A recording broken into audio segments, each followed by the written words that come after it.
Welcome into Galena Sports Live. My name is Cooper Grand alongside my partner Colgan.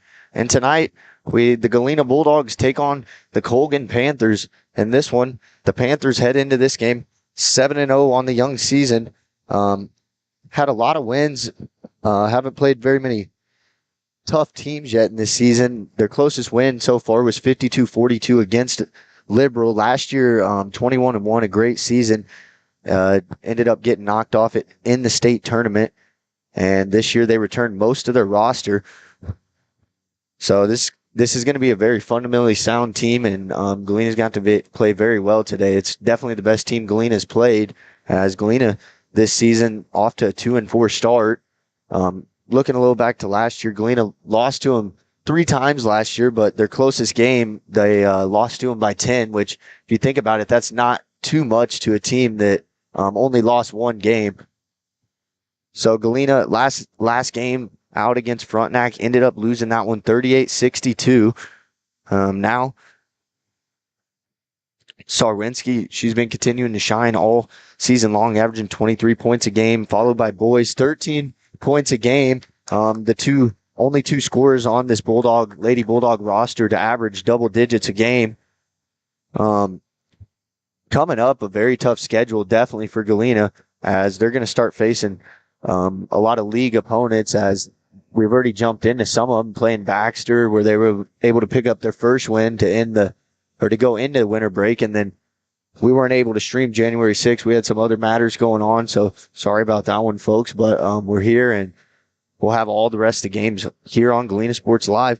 Just wanted to remind you, Galena Sports Live is presented by Mercy Specialty Hospital, Southeast Kansas, and Mercy Clinic Orthopedics, providing an innovative healing environment for the 4 states. See all their state-of-the-art services at mercy.net.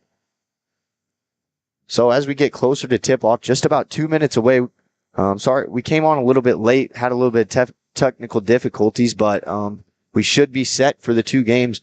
After this one, we'll have boys tip-off around 7:15, 7:30, where the boys try and continue their undefeated season, as they're 7-0 on the season. So for Galena, some keys to the game, what I really have is they have to take care of the ball. Playing against a team like this, you have to limit the turnovers. You can't give them any extra opportunities. There's a very low margin for error in a game like this against a Colgan team that's very experienced. After they were 21-1 last year, they kind of have a chip on their shoulder, losing in the state champion or in the state tournament. Not sure what round it was. But Galena's going to have to spread the ball around and get scoring from 2 other people than just Mia Sarwinski and Riley Boys, as we all know what they can do. Sarwinski already the leading scorer, and she is continuing to put up big numbers a game this year. She's going to have an impact on this game, but she won't be able to do it all herself. So I think for Galena, they just need to force Colgan into tougher situations, force them to take outside shots. Don't let them get the ball inside and just make a move and get to the hoop right away. That's very big. If you can force them into longer possessions, that usually turns out to be a bad shot or a turnover. And for Galena, on the other end, they need to do the exact opposite. They need to get into the paint, and they need to be able to draw fouls where they're able to go to the line, get maybe some Panthers starting players in foul trouble early, where Galena could jump out to a huge lead. If Galena can jump out to a lead early, that'd be huge for him. That'd set the tempo. And not sure Colgan's played from behind a lot. It'd be a very tall task tonight at hand for these Lady Bulldogs. Just about under a minute, and we'll be able to see what's going to happen. So we're going to step away for the national anthem here for a second. Mercy Specialty Hospital in Southeast Kansas is an innovative healing environment for surgery, specialty care, physical therapy, imaging, and wellness programs. With all private rooms and spa-like surroundings, they offer a patient-centered experience like no other. Next door is Mercy Clinic Orthopedics that focuses on eliminating the discomfort caused by injuries and disorders of the bones, spine, and joints. You'll be treated at their full-service facility with state-of-the-art equipment. Both are centrally located in Galena, Kansas, near downtown Joplin, to serve the 4 states area. Learn more at mercy.net.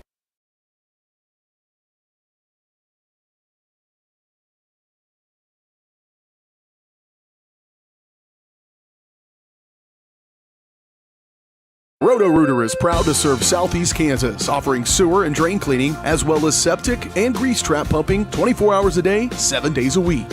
From toilet clogs to video inspections, sewer line repairs to complete replacements. To make an appointment, call 620-231-5630. That's 620-231-5630. Roto-Rooter, proud to support area high schools and student athletes. See the rad in names and numbers.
So welcome.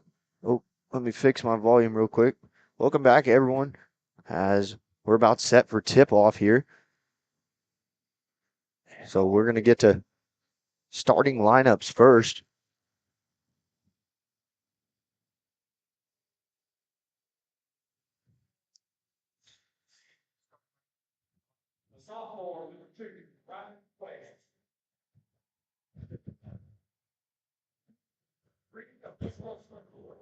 Starting for the Panthers, the junior, number 4, Lily Brown. The senior, number 5, Lauren Torrance. Junior, number 10, Polona Collin. Sophomore, number 22, Delaney Meek. And I'm trying to read that other number.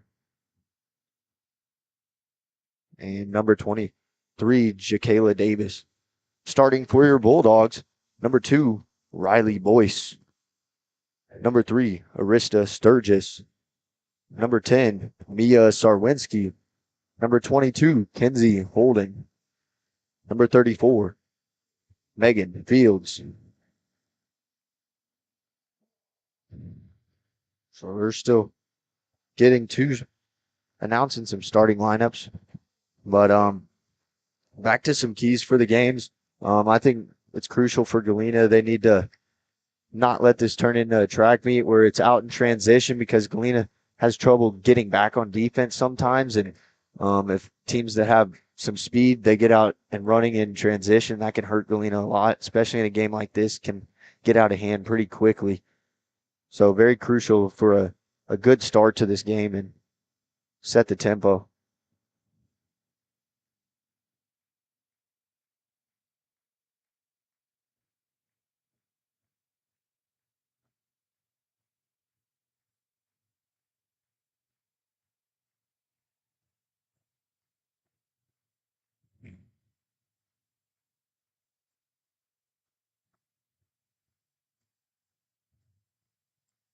Scoreboard's not liking to sit still today.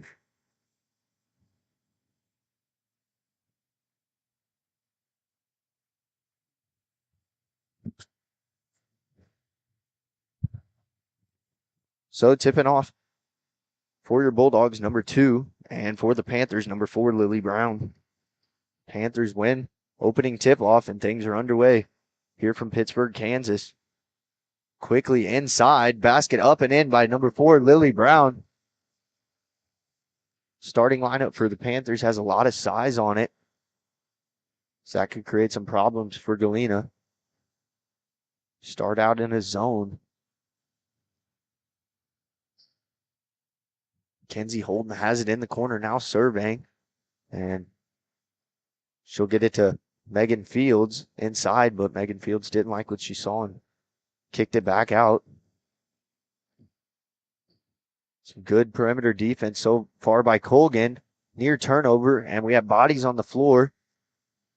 And Colgan ends up coming away with it. Try and push the tempo and then back off. Now basket inside. And there's going to be a foul called against Arista Sturgis for the Bulldogs. Headed to the line, number 5, Lauren Torrance.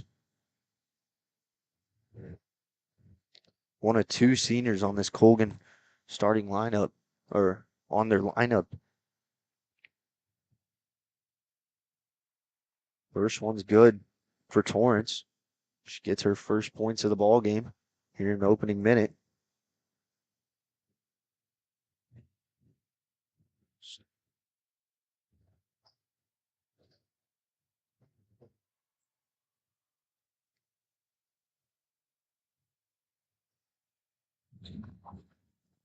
Our 2 scoreboards are the same. Can we?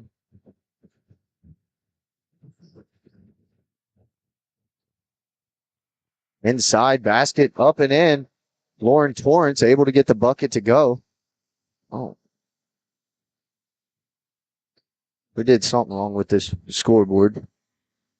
Colgan leads 5-0 right now in the first minute and 30. Now, pass inside from Sturgis is taken away, but I believe Sarwinski was able to get in there and tie it up, and a jump ball was called, so Galena will get possession.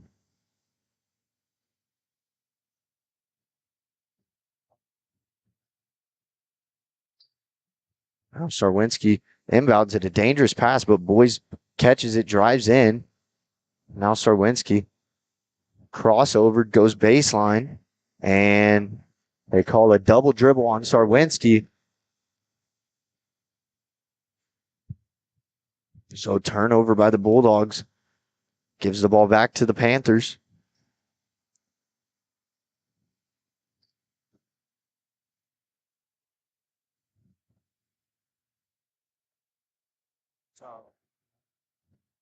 Now, Panthers dribbling around the perimeter.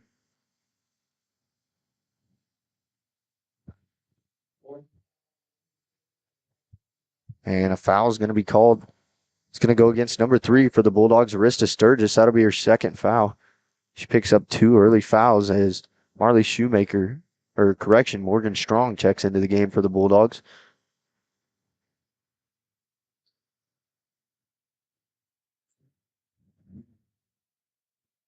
Kayla Davis with the ball now. Quick jump stop. And they find the ball to the corner. Now quickly inside, and Lauren Torrance gets the bucket to go. Quick 5 points for her in this game.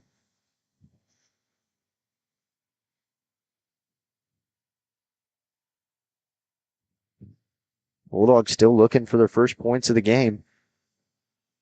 Only 2.5 minutes in, but feels like the Panthers scored on every possession so far. And now pass inside, stolen by Lauren Torrance. Now the Panthers push tempo, and bucket's good at the rim by Lily Brown. So that's going to be the first timeout called of the game by Colgan, or by Galena, sorry. So we'll stick here. So we're still trying to sort out this scoreboard. But the Panthers, exactly what Galena did not want to happen, jumping out to a fast start, getting the ball inside, and Galena has no answer right now for Lauren Torrance or Lily Brown. Just too much height so far. So maybe Galena, we might see Galena do some double teams here to try and slow them down.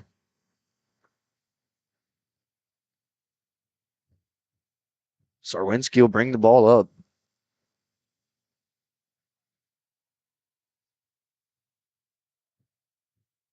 Now Riley Boys dribbling around.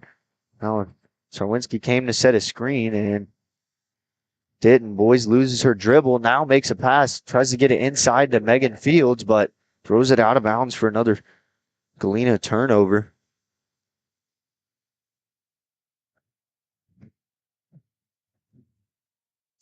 Kayla Davis bringing it up with a quick crossover move. Now still dribbling at the top. They get the ball inside, and Lily Brown found Delaney Meek, but her shot went a little bit too high and bounced off the top of the rim and out of bounds.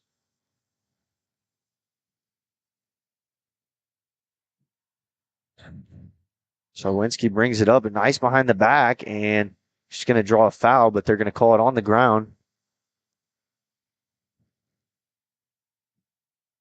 Good job by Sarwinski there getting in the paint, drawing a foul. Checking in for Colgan, number 11, Mariah Harris.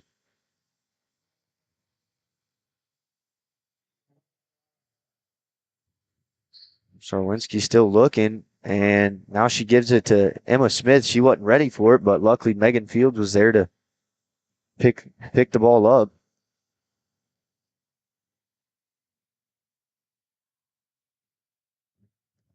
Sarwinski gives it to Boys. Now Boys still dribbling around. Boys and Sarwinski trying to set picks for each other and get open. And Boys gets inside and draws a foul. She'll go to the line for 2.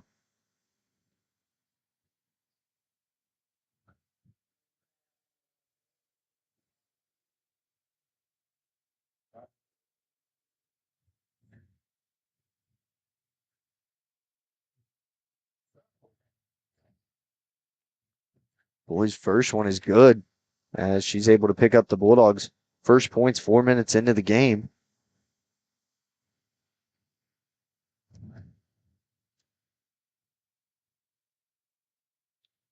Each team with 2 team fouls. Boys gets both to go that time. She's been good at the line so far this year. Now into the corner to Mariah Harris. Harris gives it inside to Lily Brown for 2.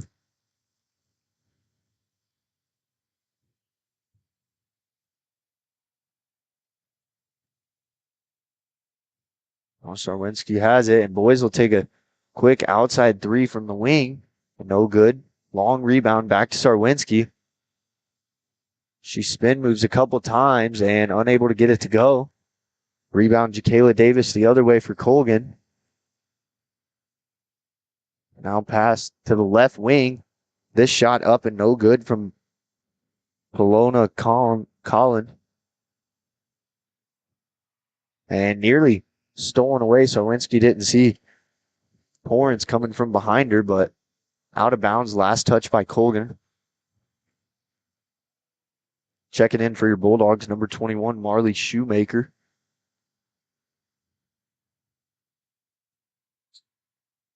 Now inbound by Sarwinski, just out of reach of Riley Boys. So another turnover for Galena. 5 turnovers to start this game.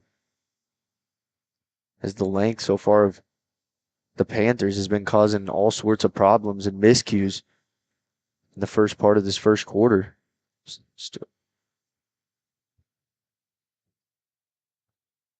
Colgan passes it around the perimeter. Now inside, and basket good by Lily Brown for 2.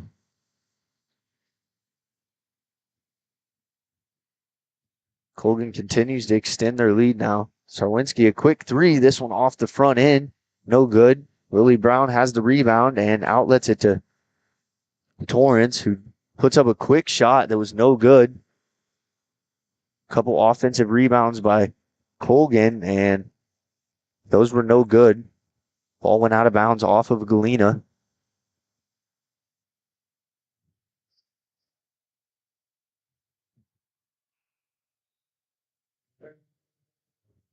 Now we have number 22, Delaney Meek, checking in for the Panthers.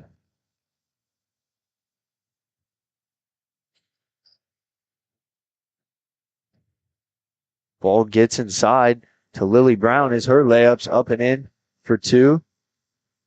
Lily Brown and Lauren Torrance currently too much for Galena to handle is their size.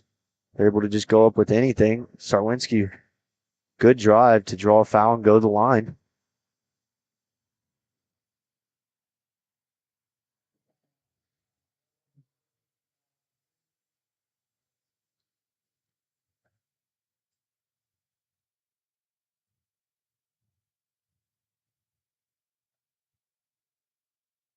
Sawinski's first one, no good.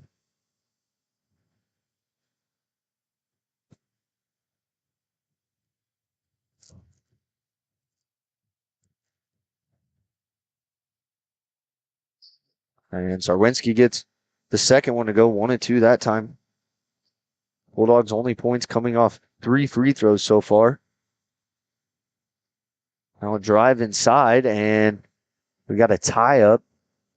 And this ball will stay with Colgan now. Checking back in for the Panthers, Pomona Colin.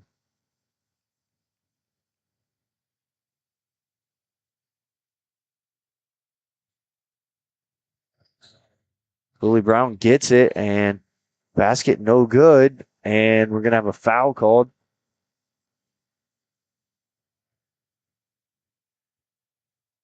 This foul is going to go against number 35, Emma Smith, for the Bulldogs. Shooting foul. First one up and in. Each team with 3 team fouls in this first quarter.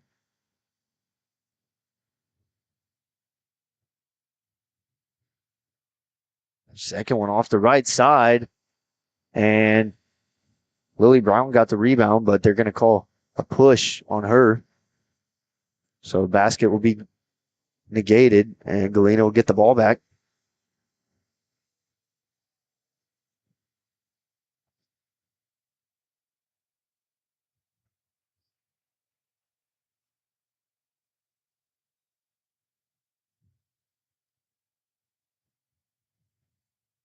Sarwinski will bring it up for the Bulldogs.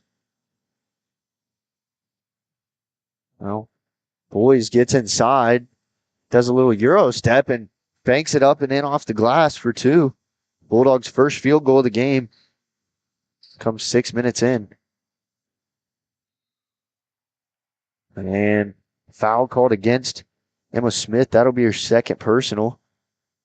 Fourth team foul.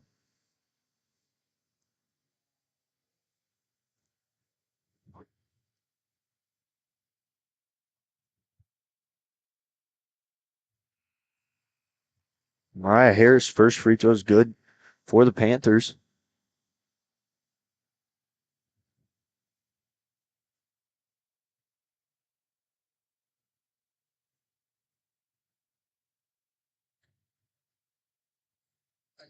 And Harris' second one bounced around a couple of times, but no good.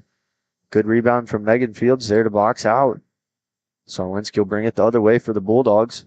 Now a step back, and the 3, no good, off the right side of the rim. And Colgan pushing with pace. Jacayla Davis. Now a scrap on the floor, and it's going to be a jump ball.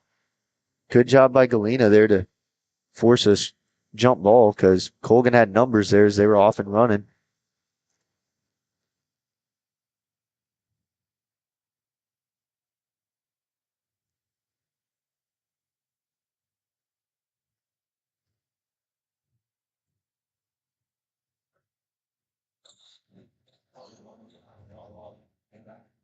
Sarwinski drives baseline, forces her way in there, and that shot's no good, a little too strong.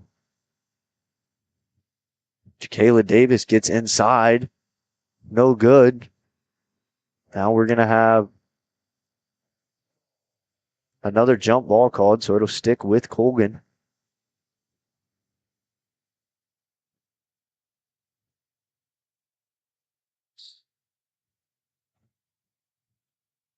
Now quick pass inside, buckets up and in by Mariah Harris. Breakdown in the Bulldogs defense there. Now Sarwinski goes behind the back, had a step on Jacayla Davis, and she's going to pick up a foul.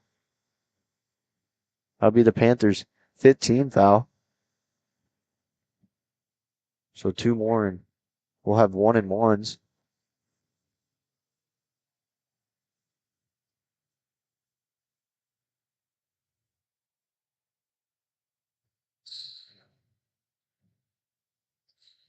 Now a dangerous pass by Sarwinski trying to get it to Megan Fields, but looks like Mariah Harris reached her hand in there and was last touched by her. Ball stick with Galena.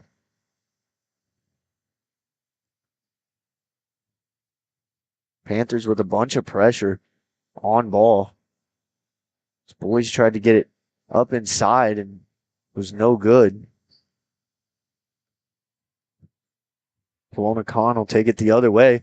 Now quickly inside. Lily Brown's layup no good. And a chase after the ball, but Colgan there. Lily Brown's second attempt no good, and then got another rebound and was fouled on the shot. This foul's going to go against number 21, Marley Shoemaker.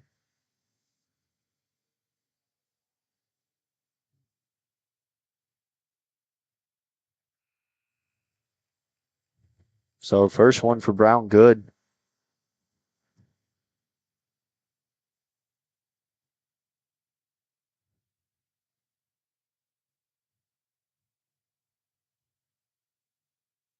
Brown's second one, no good. Sarwinski with the rebound.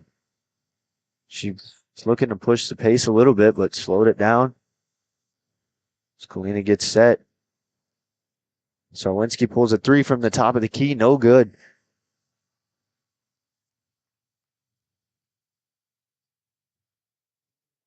It's going to be a off-ball foul called against number 12, Morgan Strong, on that play. Sarwinski still without a field goal in this game. Her only point was a free throw, which we don't see much. And that'll conclude the first quarter here as Colgan leads your Lady Bulldogs 20-5 after the first quarter. Coming up after the break, we'll have second quarter action on Galena Sports Live. Call service is outstanding in their field, especially for those that are stuck, outstanding in their field. Calls carries a wide selection of farm, industrial, and heavy-duty tires, all from the best brands in the business. And they've got farm service trucks ready to go. Plus, Calls continues to be the place folks go for car and truck tires, repairs, oil changes, and so much more. If you're in the market for new tires in Southeast Kansas, make the right call to Call Service, 620-724-4121. See more at callservicellc.com.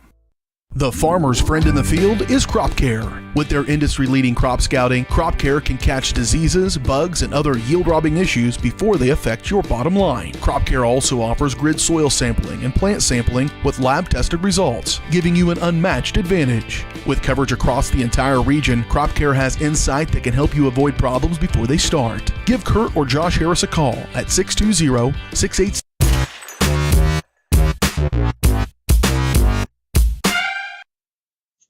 Welcome back to live action from Pittsburgh, Kansas, as the Bulldogs trail by 15 after one quarter down.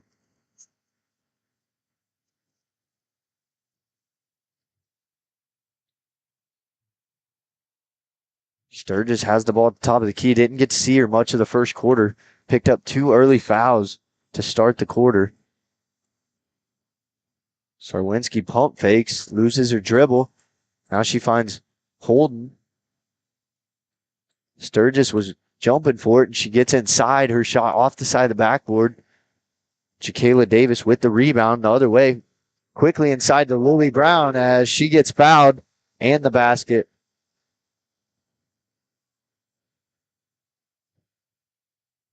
As I don't think Colgan's taken one outside shot yet in this game. They've just been trying to get the ball inside.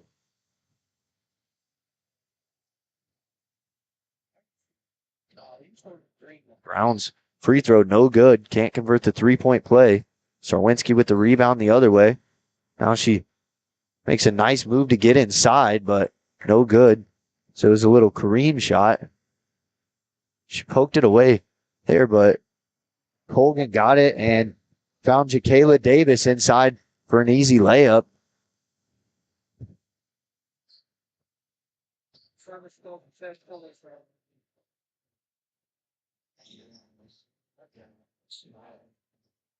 Now Sturgis gets it to Boys in the corner. Boys dribbling around.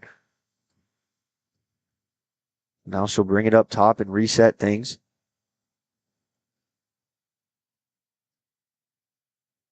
Finds Sarwinski. Sarwinski takes a deep three and no good. There to rebound it, Delaney Meek for the Panthers. Outlet to Jacqueline Davis. And a 6-foot shot good by Lauren Torrance to extend the Colgan lead to 21 now.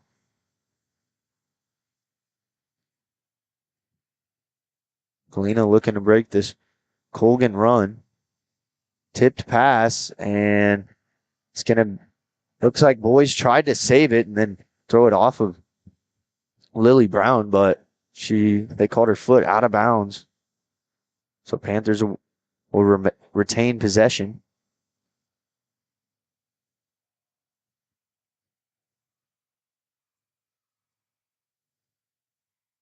Torrance gets it inside, and good pass from Kelowna Collin to find Lily Brown.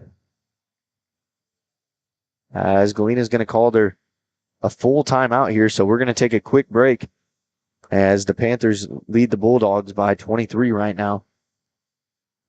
Do you have a construction project that just needs that custom touch? Are you looking for a contractor who can get it all done, roof to floors and everywhere in between? Then call Dustin Sneed at DS Construction. With more than 20 years of industry experience, DS Construction specializes in new construction, roofing, renovations, and more. There's no job too big or small. For a free estimate, call DS Construction at 620-724-0209. That's 620-724-0209.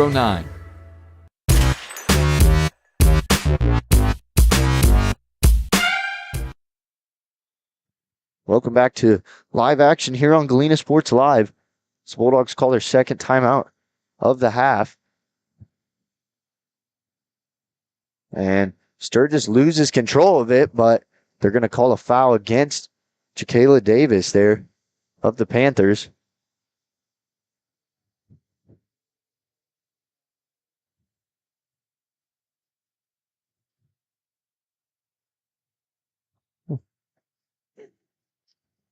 Now Sarwinski gets it into Sturgis. And they're going to call a travel against Sarwinski there. So another turnover for Galena.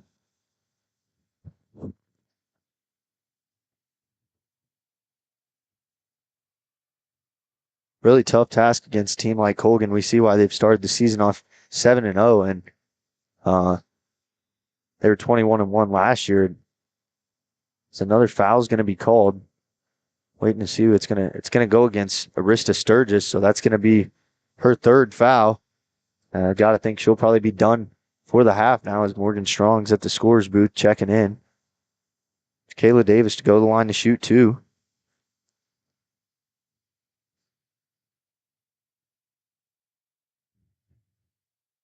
Davis first free throw up and in.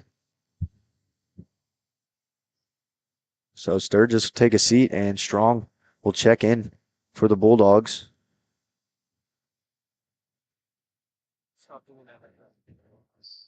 Now Davis, second one, no good. Long rebound. Davis rebounds it herself and a little too much on the layup. So Sarwinski has it. Sarwinski finds Boys on the left wing for three. No good. Bulldogs not getting anything to fall. That was a good three-point look. Now Colgan inside to Lily Brown as she was fouled. It's going to go against Sarwinski. That'll be her first personal.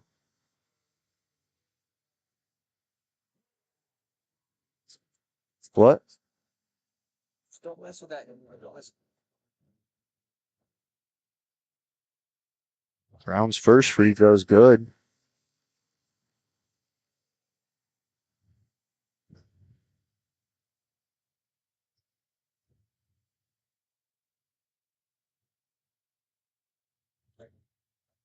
Brown gets both from the line that time.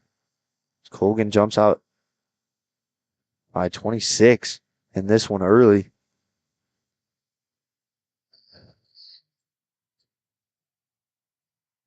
Strong loses her dribble. Now she finds Sturgis. Bulldogs one field goal in this game. Trying to get some kind of shots to fall. Basketball gods have not been friendly to them. So they've had some good looks. Now Sarwinski inside to Holden. And she tried to kick it out to Boys, but turns it over. Now inside, Jacayla Davis gets another 2 points for Colgan.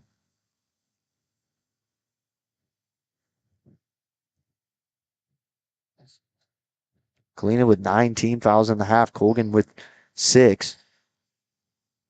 Sarwinski kind of dribbling around, waiting for something to develop. Now a screen set by Holden. And they double team Sarwinski for a second. Tried to get it into Holden, but it was tipped by Lily Brown, and Strong able to recover it.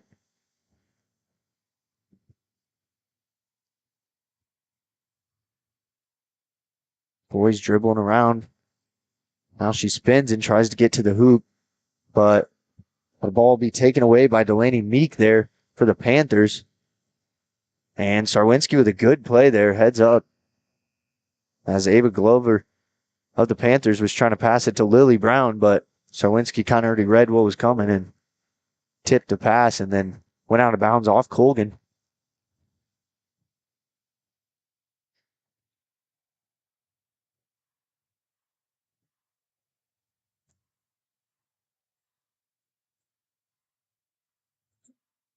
Sarwinski drives baseline and off the side of the backboard as it was rebounded by Lauren Torrance. Torrance finds Glover in the corner. Her three is no good. And Boys gets the rebound. She's fouled. And that's going to be a 1-and-1 since 17 foul there. Might have been Colgan's first three-point attempt all game, I believe.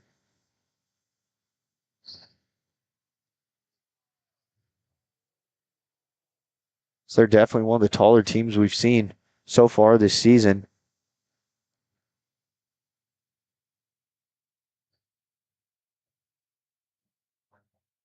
Boys first is no good, but Shoemaker there to get the rebound. Sarwinski takes a three from the top of the key and banks it in as she gets her first field goal of the game and the Bulldogs' first three-pointer of the game.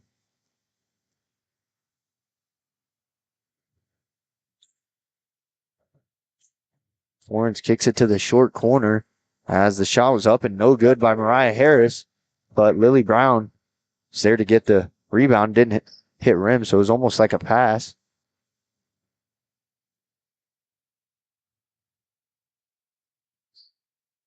Sarwinski will set a screen for Boys, but nothing there. Torrance Garden, Boys.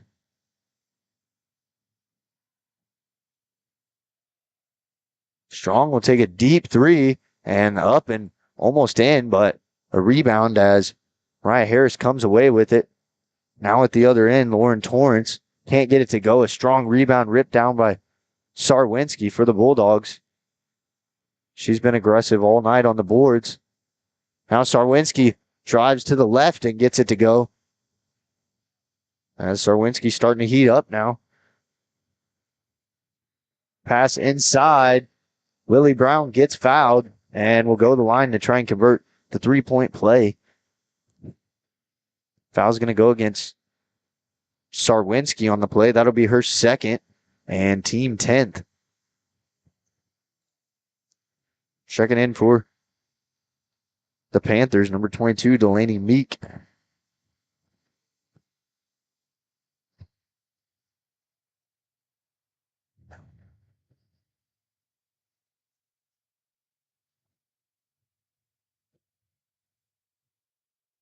Lily Brown's three-point play is good.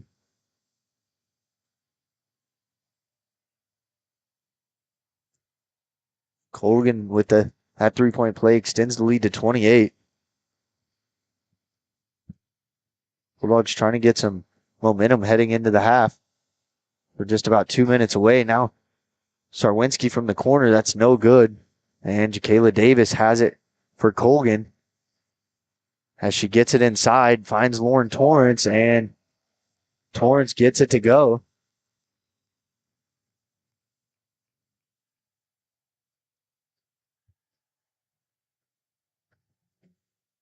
Oh, okay. There was a timeout called. I believe Colgan called a timeout. They called a full timeout. So we'll step away for a break with them, and we'll come back and finish the final 127 here in the first half. All coming up next on Galena Sports Live. Family owned and operated, GN Bank has been providing customers with the highest quality of financial services in a friendly and personal way for over 100 years. Whether you have personal, business, or agricultural needs, GN Bank is big enough to handle all of your banking needs, yet small enough to provide you with that personal touch you've grown to expect from a community bank. GN Bank, equal housing lender, member FDIC. Learn more at gn-bank.com. The farmer's friend in the field is Crop Care. With their industry-leading crop scouting, Crop Care can catch diseases, bugs, and other yield-robbing issues before they affect your bottom line. Crop Care also offers grid soil sampling and plant sampling with lab-tested results, giving you an unmatched advantage. With coverage across the entire region, Crop Care has insight that can help you avoid problems before they start.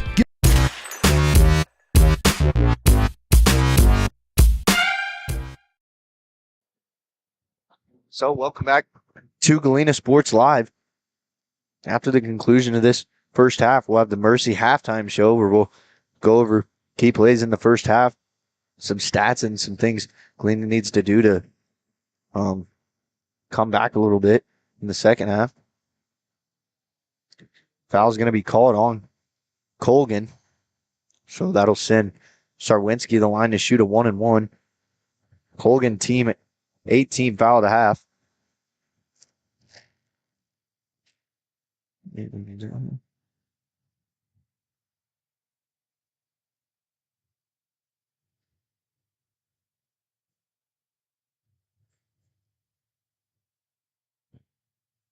So Sarwinski's first one's good, as she's now 2 of 3 from the line today.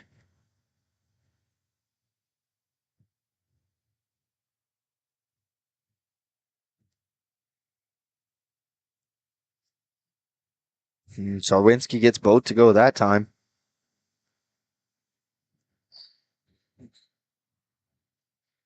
Now Colgan still having a lot of tempo. Basically, they've just been getting the rebound and with a lot of tempo the other end, trying to get it inside, and we're going to have another team foul, another foul called. It's going to go against number 35, Emma Smith. That'll be her third personal. So 2 players now with 3 personal fouls. Emma Smith and Arista Sturgis. Sturgis has sat most of this second quarter. Lily Brown gets first free throw to go. So Emma Smith will take a break, and Shoemaker will check in. Brown gets both from the line that time.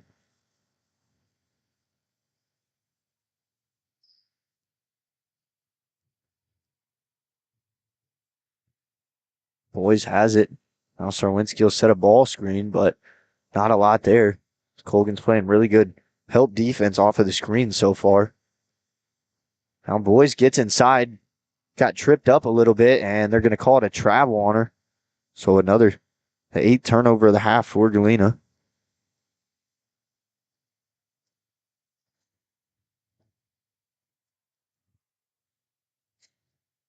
Now tipped away by Boys, but foot race there. Lily Brown got to it first and regained possession for Colgan.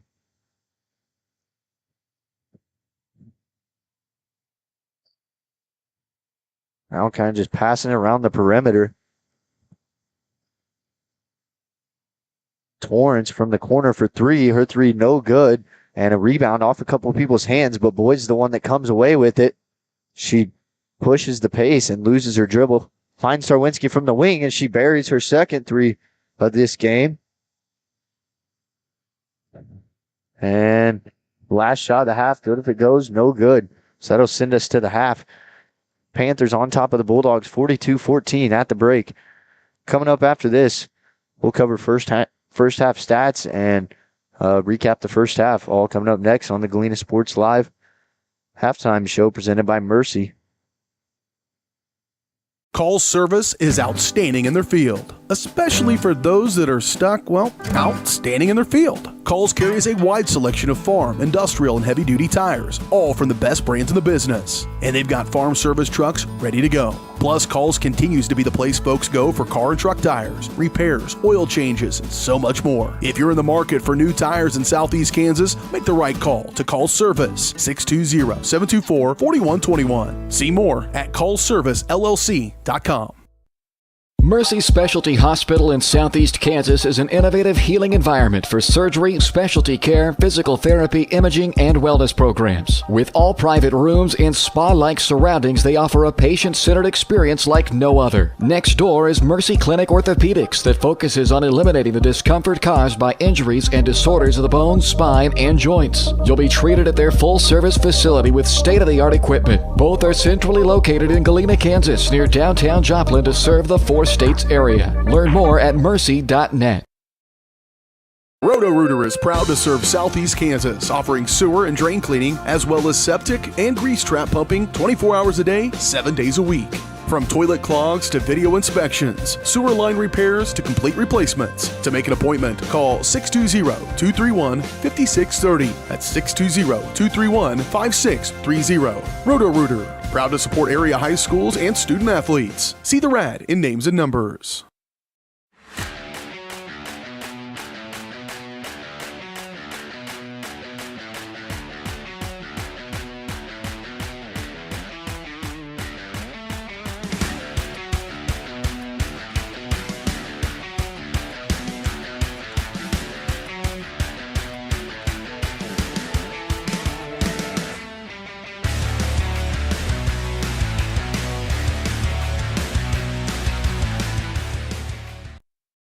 Coles service is outstanding in their field, especially for those that are stuck, out standing in their field. Coles carries a wide selection of farm, industrial, and heavy-duty tires, all from the best brands in the business. And they've got farm service trucks ready to go. Plus, Coles continues to be the place folks go for car and truck tires, repairs, oil changes, and so much more. If you're in the market for new tires in Southeast Kansas, make the right call to Coles Service, 620-724-4121. See more at colesservicellc.com. The farmer's friend in the field is Crop Care. With their industry-leading crop scouting, Crop Care can catch diseases, bugs, and other yield-robbing issues before they affect your bottom line. Crop Care also offers grid soil sampling and plant sampling with lab-tested results, giving you an unmatched advantage. With coverage across the entire region, Crop Care has insight that can help you avoid problems before they start. Give Kurt or Josh Harris a call at 620-687-4795. Crop Care, the name says it all. Family owned and operated, G&B Bank has been providing customers with the highest quality of financial services in a friendly and personal way for over 100 years. Whether you have personal, business, or agricultural needs, G&B Bank is big enough to handle all of your banking needs, yet small enough to provide you with that personal touch you've grown to expect from a community bank. G&B Bank, equal housing lender, member FDIC. Learn more at gn-bank.com.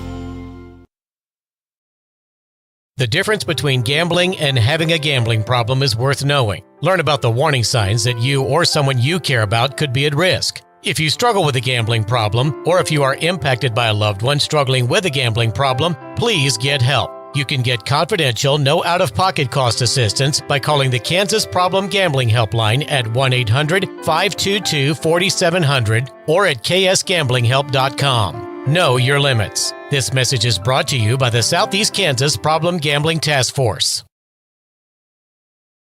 Do you have a construction project that just needs that custom touch? Are you looking for a contractor who can get it all done, roof to floors and everywhere in between? Then call Dustin Sneed at DS Construction. With more than 20 years of industry experience, DS Construction specializes in new construction, roofing, renovations, and more. There's no job too big or small. For a free estimate, call DS Construction at 620-724-0209. That's 620-724-0209.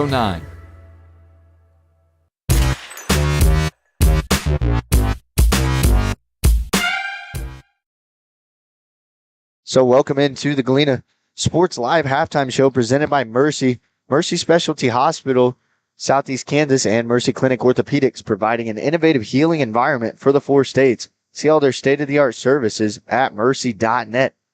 So at the break, Bulldogs trail 42-15. Really, Colgan you could tell what they wanted to do early. They just played with pace, and they were able to get the ball inside quick. Galena wasn't fully able to get back, so they were kind of able to pass it back and forth between each other and get an easy bucket in there. But whenever Galena was able to fully get back on defense, they did a much better job, which those girls were still, the main two were Lily Brown and Lauren Torrance. They're kind of just shooting over them. But on the defensive boards, Galena did very well. They were tipping passes and kind of winning some of the 50-50 balls, able to get a lot of jump balls there, which we knew coming into this. This wasn't going to be an easy game for Galena. Really, all you can do at this point is learn from it. A team like this, these are the teams you get better from playing, because this is a state. This team will be going to state most likely, barring a miracle. But for Galena in the first half, only having two scores, Riley Boys with 4 and Mia Sarwinski with 11. Sarwinski didn't really turn it on there until the second quarter. I was kind of waiting. She'd been putting up quite a bit of shots and had a hard time getting inside there just with the size. So she was kind of forced to take shots from outside or kind of fading away from the basket, but was able to draw some fouls in there. In the second half, Galena really needs to get some different people integrated into the offense to try and space things out and possibly open things up for Boys and Sarwinski a little more. But what are some of your things you saw there in the first half, Cole? Yeah, I agreed with you with that. It's just the height's really, affecting this team in a negative way. It's really hard for them to get the ball around and get it around these really tall players.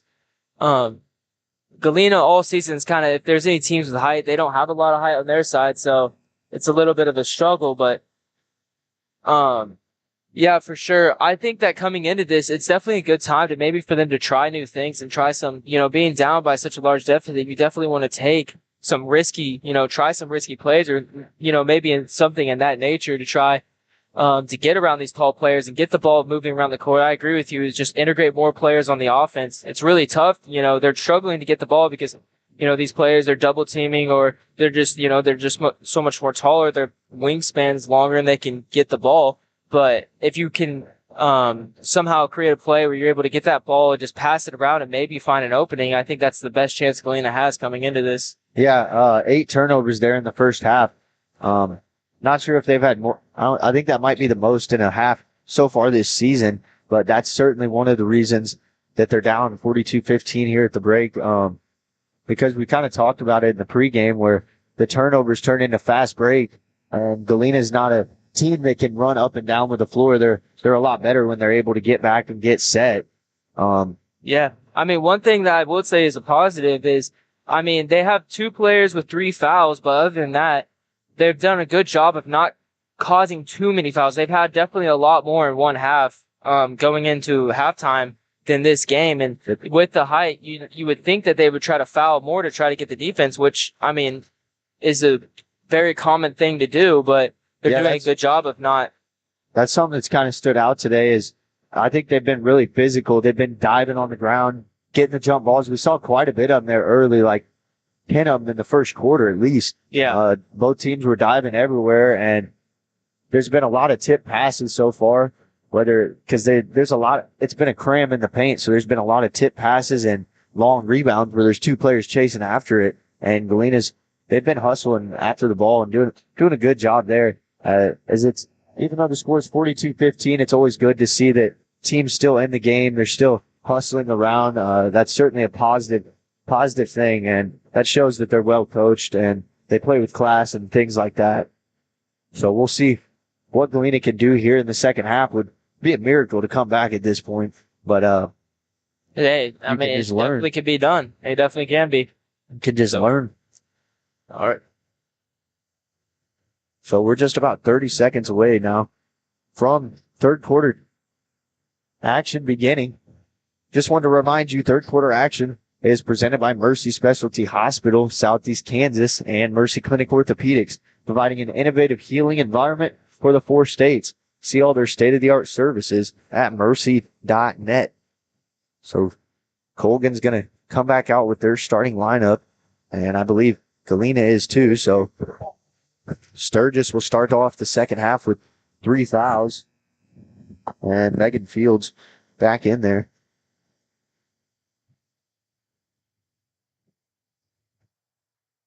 Colgan will start with the ball.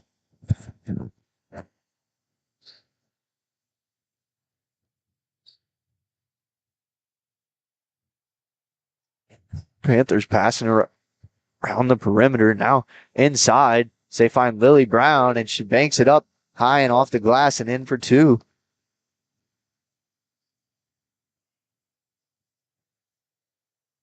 So Colgan strikes first in the third quarter.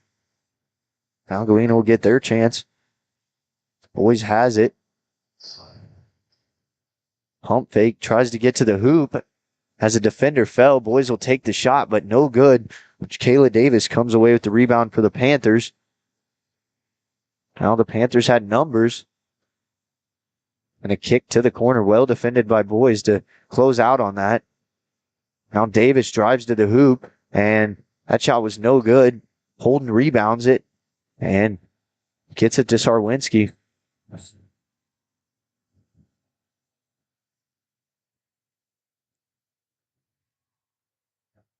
Now Sarwinski trying to set something up. Boys had a screen there from Megan Fields, but didn't want to take that 3. It's it to Sarwinski. Now Sarwinski will set a high ball screen. This time boys will use it, trying to get to the hoop. Goes up, and it's no good. Megan Fields with the rebound, no good. Off a couple players' hands and rebound, but boys, second attempt, no good also. So a couple good chances at possession from Galena, but unable to come away with points. Now quickly inside to Lily Brown, and I think that foul's going to go against Sturgis. That'll be her 4th foul.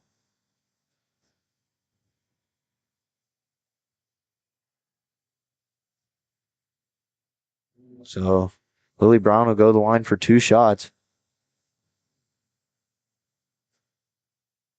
First one's good.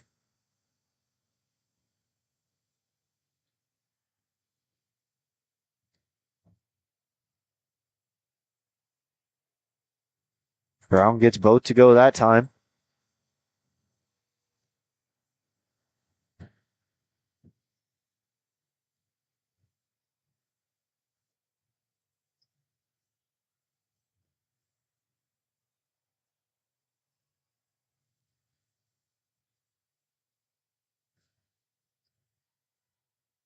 Now the Bulldogs passing around. Sturgis almost moved that plant foot, and Sarwinski shoots a 3, no good. Thorns came away with the rebound.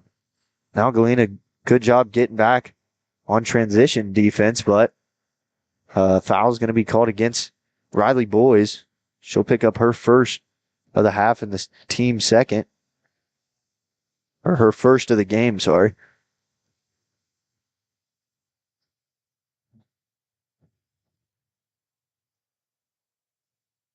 Davis gets it to the corner. Now Davis has it at the top of the key, driving in, loses the ball, and Megan Fields will come away with it. Sarwinski blows by, now shoots it from the left corner, but just short. Now almost inaccurate pass save. 2-point shot, no good by Delaney Meek. And the Bulldogs take it. Sarwinski with a good attempt driving to the hoop. She gets fouled on the shot. So she'll have 2 free throws at the line.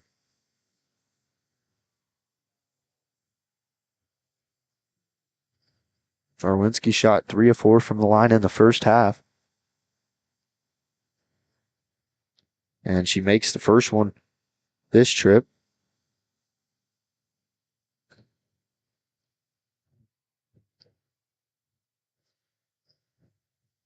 And second one's good. 5 in a row from the line for Sarwinski. Now quickly inside. Lauren Torrance with an easy 2 inside.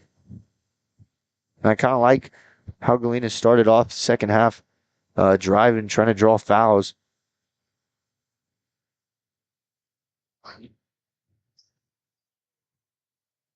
Kick to the corner. Sturgis' 3 was blocked by Lily Brown. Now Holden has it, and there's 2 Panthers there, and they're going to call a jump ball. So the ball stick with Galena.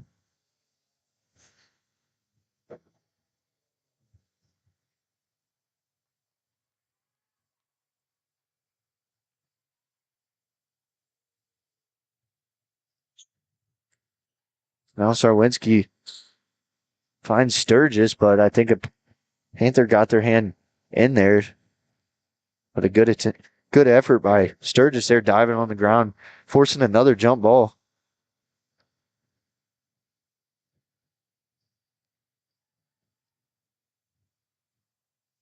Davis gets it to Brown. Inside, a layup rolls around, but no good for Mariah Harris. Now this shot no good. Fields blocks it away from Lily Brown. Now a 3 taken by Ava Glover, and she gets the first Colgan 3 of the game to go. One of 2 seniors on this Colgan roster.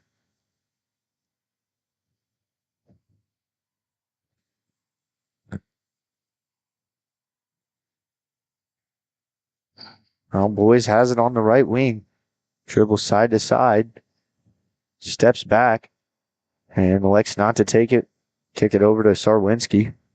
Now Sarwinski takes one from the top of the key and gets it to go. Sarwinski gets her third 3 of the game.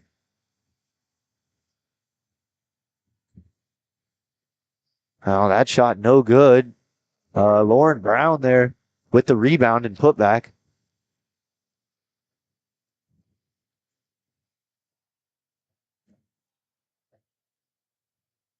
Sarwinski dribbling around, trying to get inside, but tough defense by Colgan all night.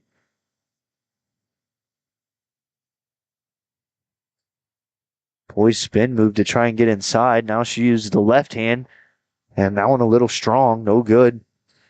Panthers come away with the rebound. Now it's Kayla Davis driving, kicking. And Lily Brown thought about it, but passed it over to Mariah Harris. Now Brown from the left top of the key, short. And Glover there with the rebound. And ball's going to be last touch by Lauren Torrance on that play. So Galena will gain possession.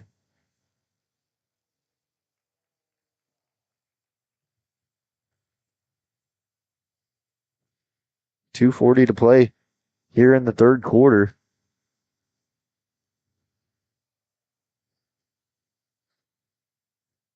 Now Sarwinski kicks it over to Boys. Strong. Newly checked into the game, and we're going to have a drive by Riley Boys, and she gets fouled. Gets the bucket to go 2. So has a chance for a 3-point play. This Boys gets her second basket of the game. Checking in for the Bulldogs, Emma Smith.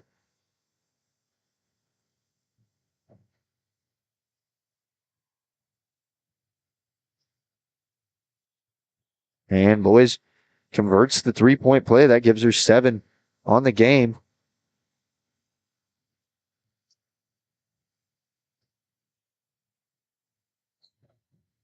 Dribbling around. Now they kick from the top of the key. Mariah Harris's 3, no good. Good job by Sarwinski to box out. Now she'll push the pace. She goes up, and her layup's good. Sarwinski now with 7 second half points and 18 on the game.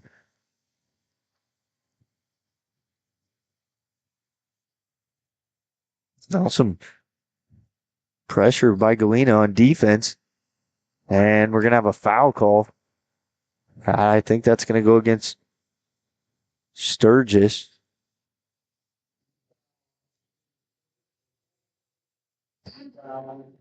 So that'll be Sturgis' 4th. I believe I said the last one was her 4th, but I didn't listen correctly.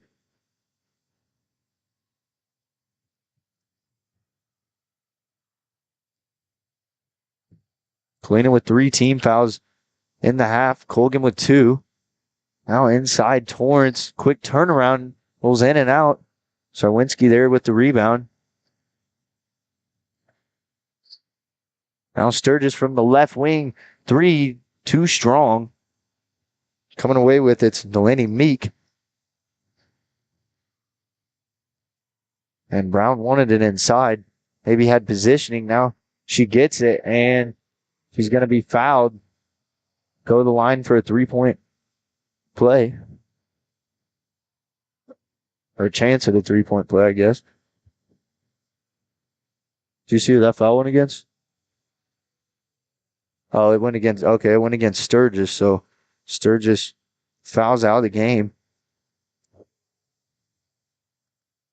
Shoemaker will check in for Sturgis as she's done for the game. Finishes the night with 0 points.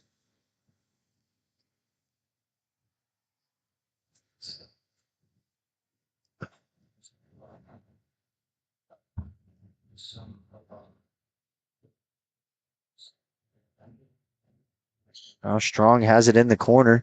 Still has her dribble. Gives it off to Sarwinski. Sarwinski drives inside and spins around. Shot up and no good.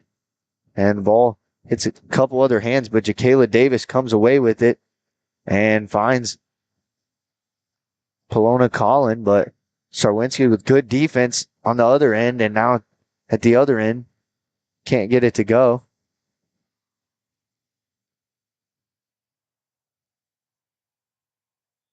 Now we're going to have a foul called on this play, and the basket's good.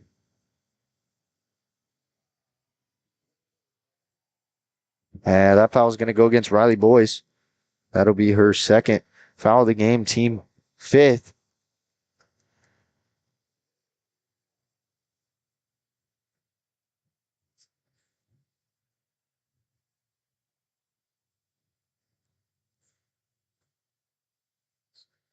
Jayla Davis converts the 3-point play. So back-to-back possessions now. Colgan converting the 3-point play. 22 seconds remain in the third quarter.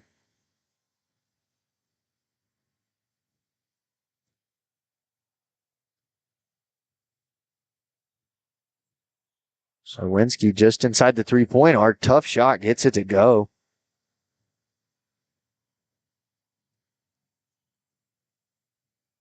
Two seconds. This shot will go. If it's good, no good.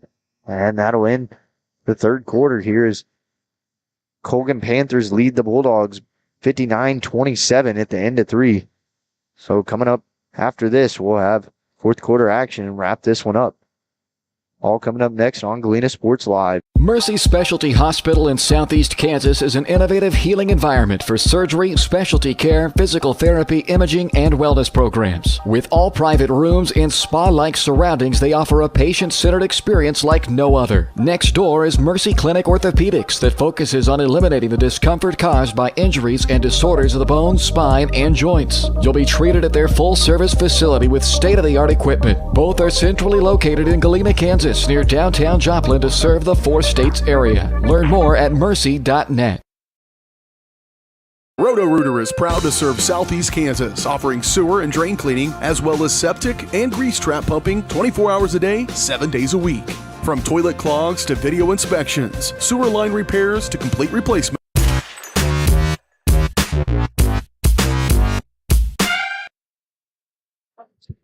So welcome back to Pittsburgh, Kansas, as we have fourth quarter action about to begin. Bulldogs trail 27-59 currently. So we'll see if they can end this game on a positive note. Definitely will have some things to work on at practice. Having the Tony Dungy tournament coming up, or Tony DeBray, Classic coming up next week.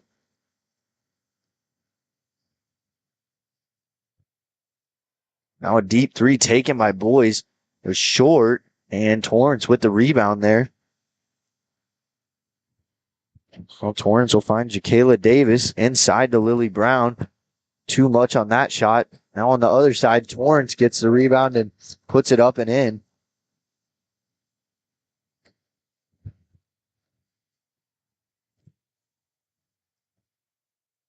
Sarwinski has it at the top of the key. That'll be taken away. And now a ball on the ground, and we're going to have a foul called.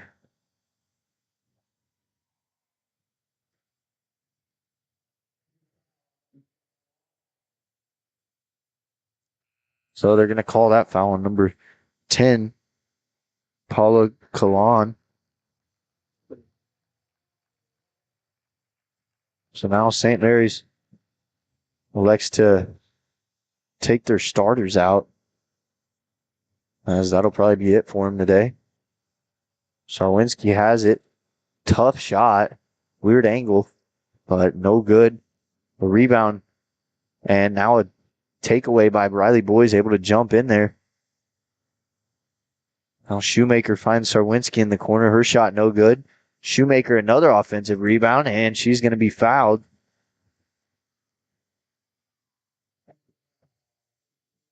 Foul's going to go against number 33, Janessa Davis.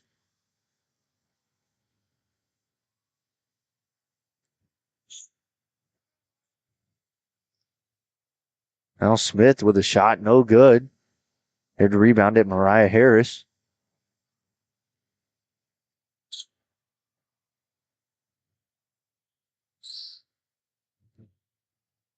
Now shot blocked. Marley Shoemaker getting a hand on Ava Glover's shot. And the ball was out of bounds. Colgan tried to save it there, but last touch and ball come back over to Galena.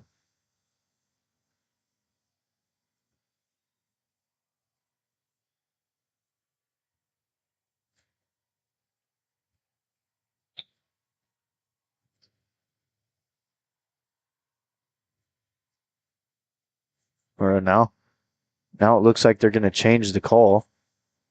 Over here explaining to Coach Shockey why they're changing it, but Colgan will retain possession after that block by Boys. Spin move inside. No good. Glover got it, but fell to the floor, and travel's going to be called.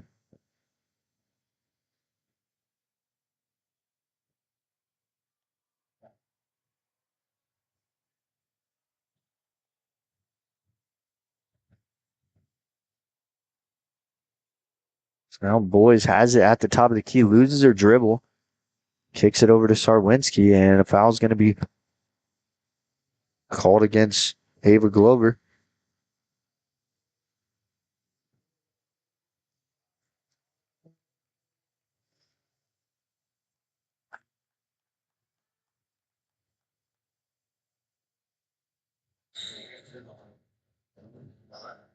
Now Sarwinski, corner three. That one no good. But Shoemaker comes with another offensive rebound, and that three by Sarwinski's good. Sarwinski with 4 threes in the game now.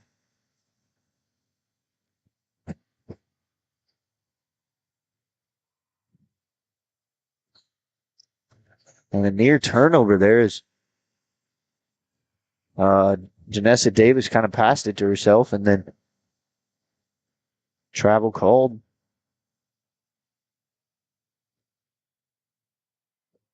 So Sarwinski will bring the ball up for the Bulldogs. Goes behind the back, jump stops, finds Fields open at the free throw line, no good. And a rebound there by Lauren O'Brien.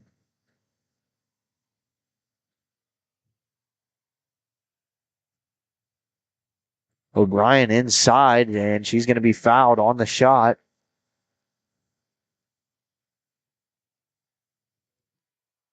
So she'll go to the line and shoot two.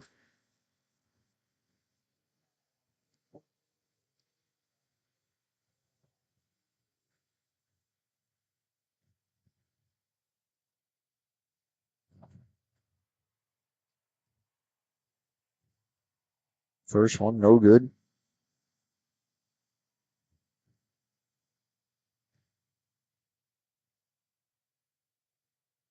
And second one rolls around and no good. Offensive rebound by the Panthers, now to the top of the key. A three taken by Carolina Imhoff. Another long rebound out to Colgan. And we're going to have a foul called. It's going to go against Sarwinski. That'll be her third personal.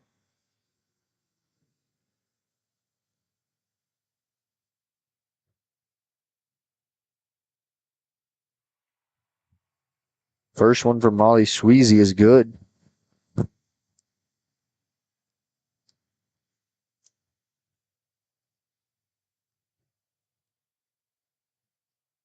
And the second one is good too.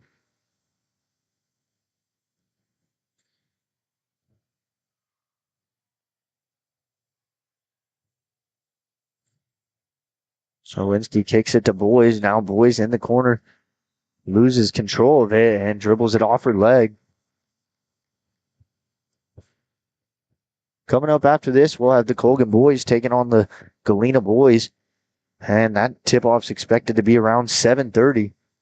Be about a 15-minute break at the conclusion of this one. We'll recap the end of this game, and we'll get into some pregame for the boys' game coming up. Now a block by Fields. Sarwinski has a breakaway, and Sarwinski lays it up and in for two.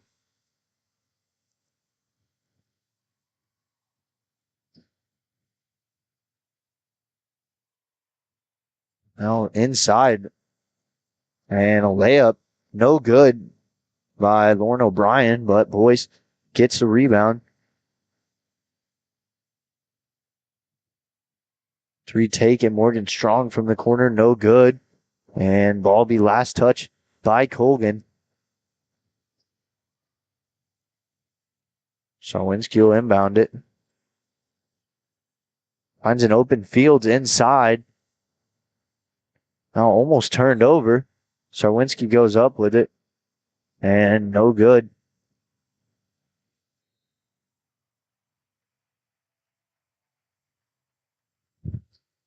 Have a foul at the other end. This one will go against number 12, Morgan Strong.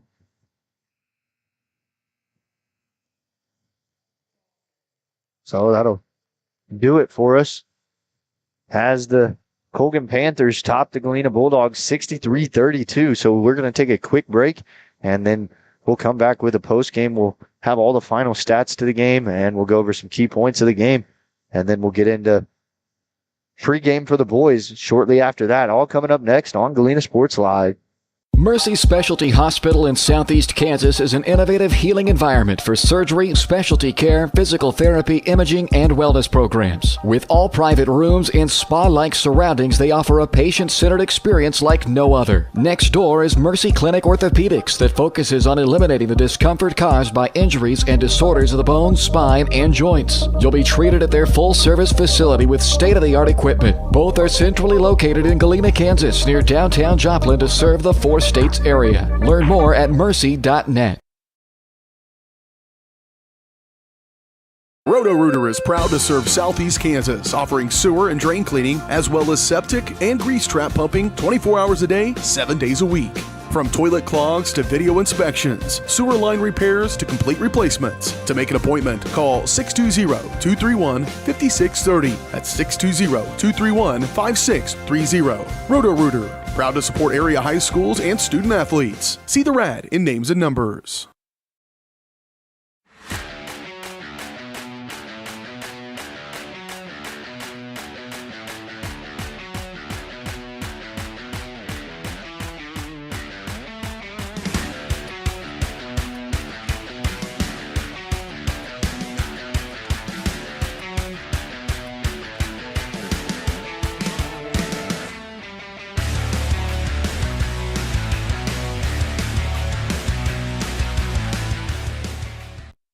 Call's service is outstanding in their field, especially for those that are stuck, outstanding in their field. Call's carries a wide selection of farm, industrial, and heavy-duty tires, all from the best brands in the business. And they've got farm service trucks ready to go. Plus, Call's continues to be the place folks go for car and truck tires, repairs, oil changes, and so much more. If you're in the market for new tires in Southeast Kansas, make the right call to Call's Service, 620-724-4121. See more at callservicellc.com. The farmer's friend in the field is Crop Care. With their industry-leading crop scouting, Crop Care can catch diseases, bugs, and other yield-robbing issues before they affect your bottom line. Crop Care also offers grid soil sampling and plant sampling with lab-tested results, giving you an unmatched advantage. With coverage across the entire region, Crop Care has insight that can help you avoid problems before they start. Give Kurt or Josh Harris a call at 620-687-4795. Crop Care, the name says it all. Family owned and operated, G Bank has been providing customers with the highest quality of financial services in a friendly and personal way for over 100 years. Whether you have personal, business, or agricultural needs, G Bank is big enough to handle all of your banking needs, yet small enough to provide you with that personal touch you've grown to expect from a community bank.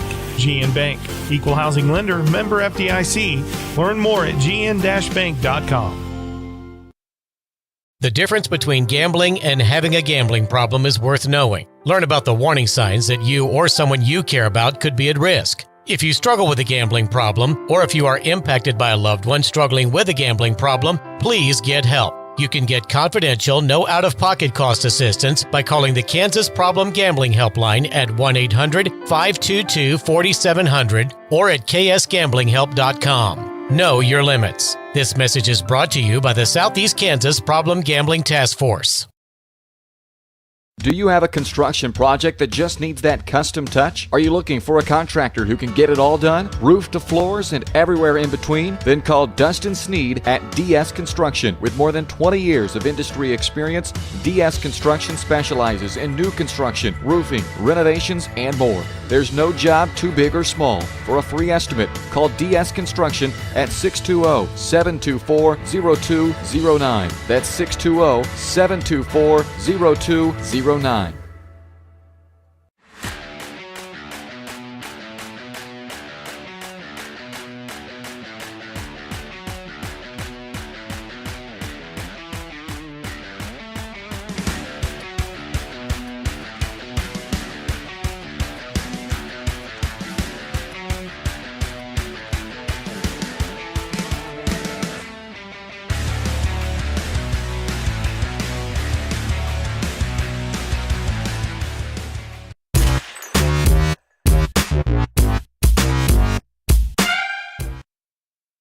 Welcome back to Galena Sports Live.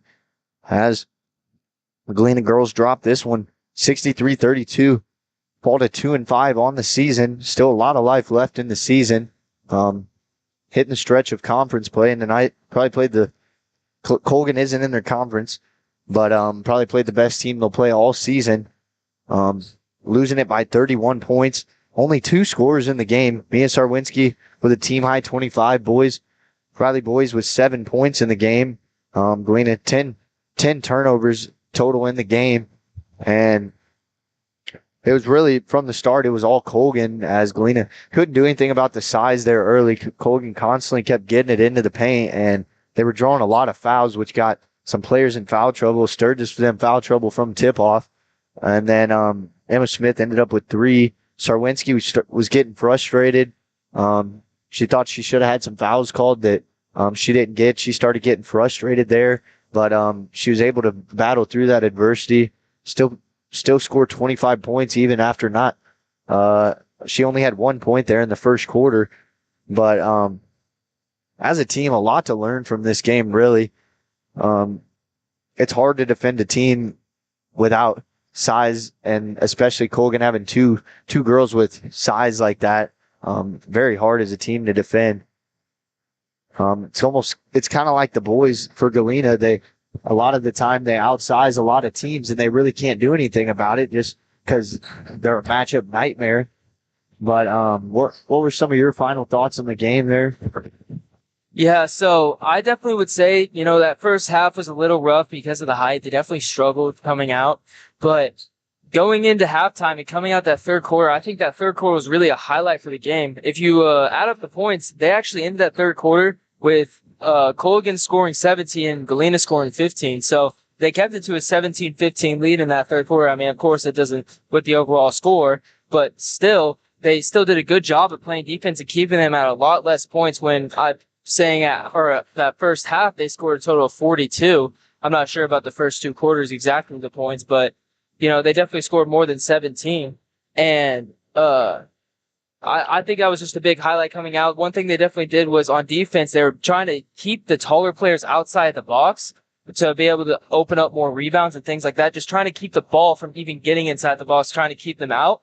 And, it's really hard to do that all the time. Of course, the Colgan's going to be able to sneak them in, but there was a few defensive possessions where they really didn't have as much open as they would have first half. And I think that was definitely something that Galena came out and excelled in, that they were struggling with first half. They also did a great job of setting picks on offense. It had a lot more open shots than they did the first half as well. So there's a few things I noticed third quarter. And I mean, that's just a conversation they had at halftime to make those adjustments. Imagine if they did a few practices to work out things coming into another team with taller players, because Galena doesn't have the most height on their team. So they definitely want to find workarounds and things that they can do to be able to counteract that. And I think that I saw, a net positive, or at least something that that there's an opportunity, if they work on it and they get better at it, I could see them, definitely excelling at it later on in the season. Yeah, certainly. Well, still a lot of life to go in that season. The girls be back in action on Friday as they take on Riverton. We'll have that live here too, but we're going to transition things now to the boys game as we're just under 8 minutes away from tip-off. Starting off with St. Mary Colgan. They're 2-3 to start this season. Lost 2 in a row to Riverton and Baxter. So both teams in Galena's conference. Galena's beat Baxter this season, and their closest game of the year. Baxter could knock it down from 3 and turned out to be pretty impressive. The 2 games that they lost to Riverton and Baxter, they kept it close throughout most of the game. Being only a 2A school as Colgan is, they only lost each of those games by 9. So tonight it's going to be a good game. They're playing in Colgan. There's probably going to be quite a bit of noise going on in this building. The stands are starting to get pretty full here. Galena fans will keep trickling in. But I saw a couple highlights on Colgan. They got some streaky shooters that can get hot and knock it down from anywhere. So that's definitely something Galena's got to watch out for, is most of the time they're going to come out in the 2-3 zone. So we really haven't seen them play a team that can really knock it down from the 3-point range. I'd say the best team we've seen shooting wise. I could be wrong because I wasn't here for the Frontenac game. Neither of us were. I know it was a pretty close game throughout, but Baxter Springs could shoot the ball well, and we're going to start seeing more and more of those teams. So it'll be interesting to see how their defense plays out, which Galena's 7-0, trying to keep this undefeated season going, make it 8-0 after a miracle run last year, falling just short, losing in the state championship, heartbreaking loss. So they've got that in the back of their head since the end of the game last year, and they've been thinking about that all off season. And you really, they're 7-0 now, so you got to start to think about how they continue to build. You can't just be satisfied with being 7-0. I mean, all it takes is one game, and the undefeated season could be over. So right now they're currently building something special. They just got to stay motivated, stay humbled. I think head coach Matt Meyer does a great job of that, making sure his guys are fundamentally sound. They're prepared well for the game. And if they're not doing something right, he's not afraid to pull them over to the sideline, sit them down for a little bit and give them a little talk. And then that might fix a couple things. Also, the leadership we've seen from Hadley Price throughout the season's been really well.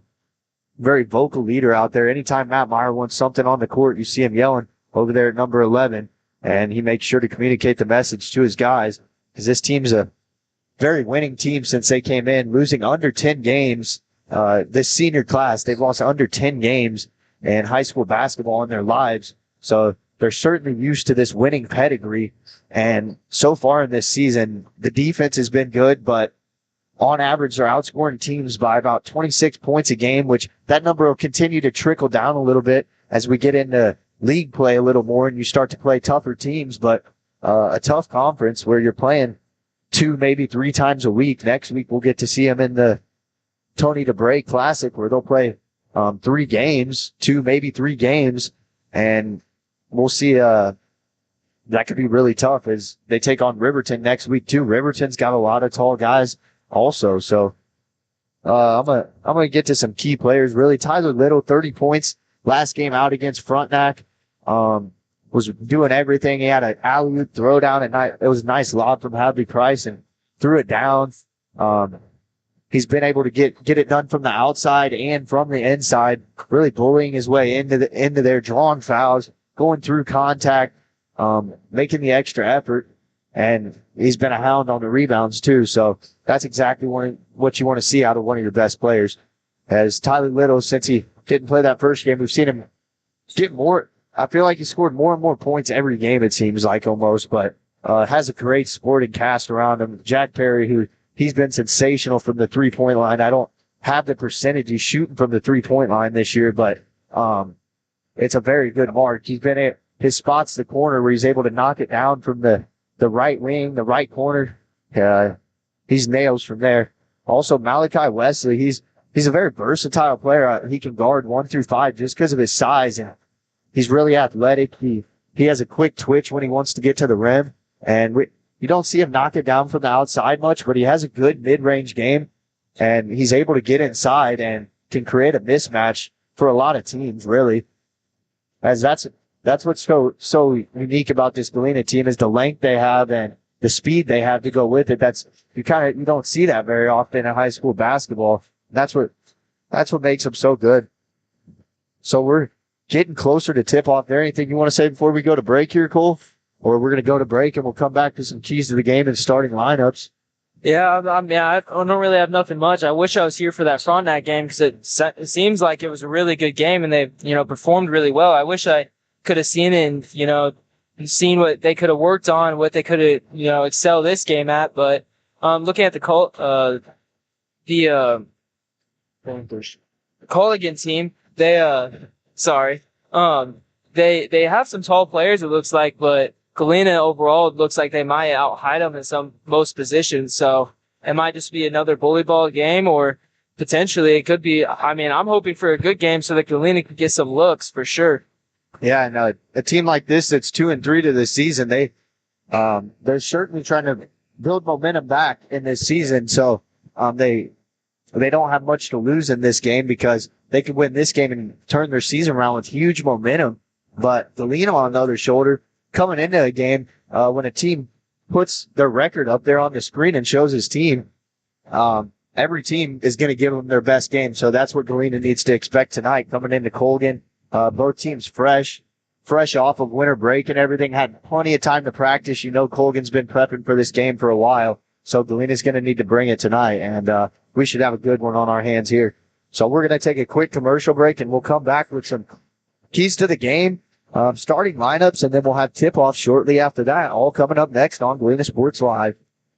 Mercy Specialty Hospital in Southeast Kansas is an innovative healing environment for surgery, specialty care, physical therapy, imaging, and wellness programs. With all private rooms and spa-like surroundings, they offer a patient-centered experience like no other. Next door is Mercy Clinic Orthopedics that focuses on eliminating the discomfort caused by injuries and disorders of the bones, spine, and joints. You'll be treated at their full-service facility with state-of-the-art equipment. Both are centrally located in Galena, Kansas, near downtown Joplin to serve the 4 states area. Learn more at mercy.net.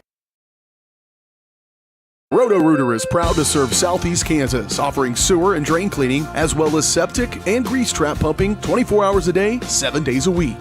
From toilet clogs to video inspections, sewer line repairs to complete replacements. To make an appointment, call 620-231-5630. That's 620-231-5630. Roto-Rooter, proud to support area high schools and student athletes. See the rad in names and numbers.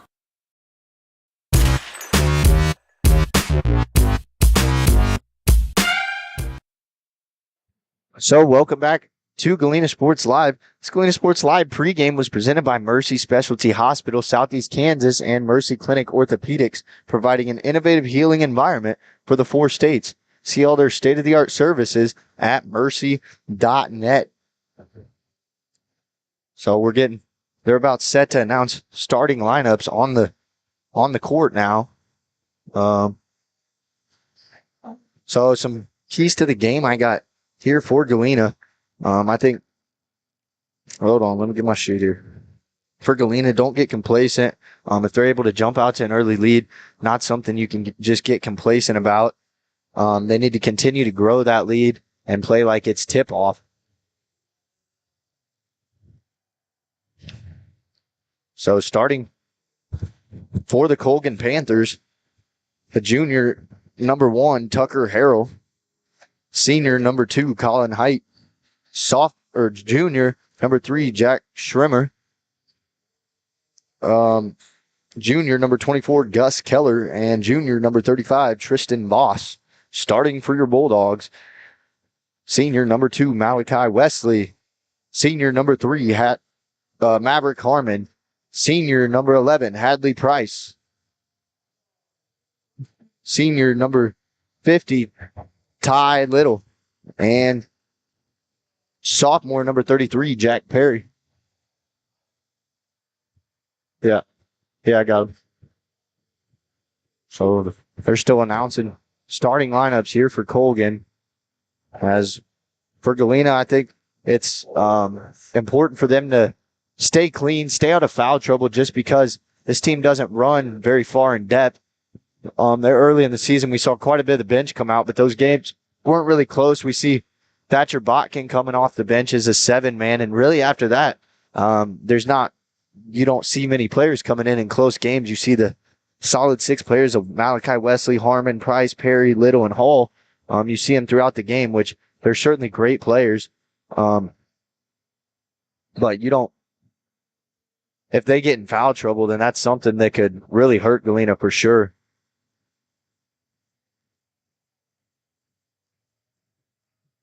So I actually had it wrong. Tyler Little or Hadley Price will stick on the bench, which it almost seems like every other game it's a different starting lineup for Galena. I mean, we saw one of those games, Tyler Little starting off as the 6th man. Then we saw Ty Hall. We've seen Wesley. We've seen Hadley Price. So tipping off for the Bulldogs. Tyler Little is the Bulldogs win the tip. Gain possession first. Maverick Harmon will start at the top of the key with the ball. Now quickly inside, Tyler Little jumps up. Kick to the left corner. Jack Perry's 3 too strong. Rebound Gus Keller the other way. So they push the pace. Now a quick pass inside, and we're going to have a travel called. Jack Schrimmer had a nice pass inside to Colin Height. As St. Mary's commits their first turnover of the game.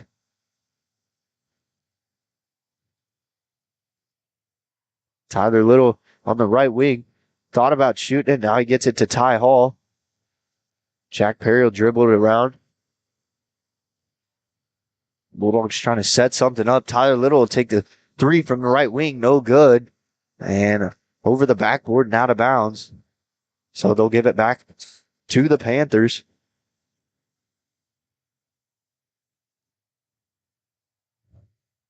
Bringing the ball up for the Panthers. Number 1, Tucker Harrell.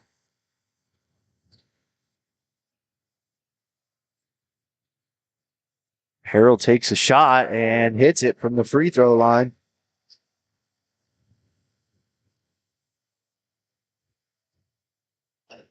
So Panthers strike first. We'll see what the Bulldogs can answer with here. Harmon has it on the wing. Ball screen set by Ty Hall. Now Ty Hall might have possession. Harmon tried to make an entry pass, but ball was stolen away. And we're going to have a foul called against the Bulldogs.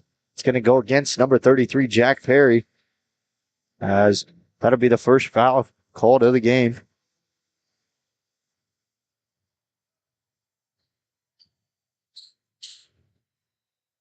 And there's going to be a offensive foul called on Colgan.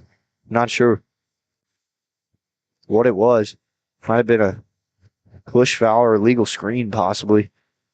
But ball go back to Galena.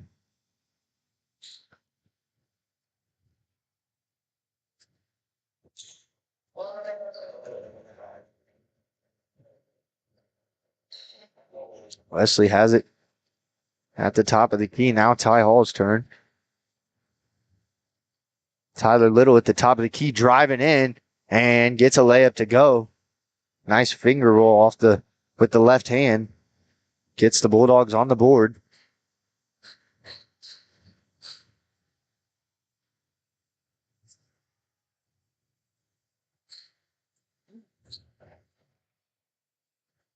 Bulldogs applying good pressure now inside the paint. Ball nearly stripped away, but a foul called before that. This foul's going to go against Maverick Harmon. So that'll be his first and second team foul on the Bulldogs.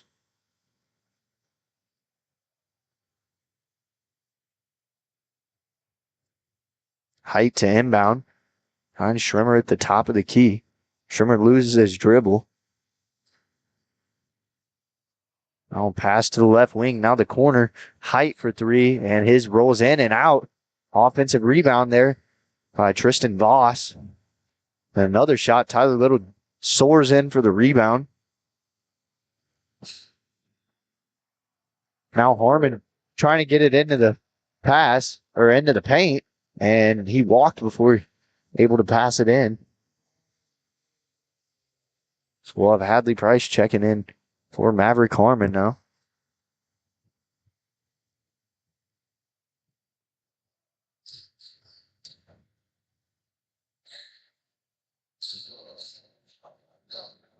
Now this three up and good for Tucker Harrell. Gives the Panthers the 3-point lead.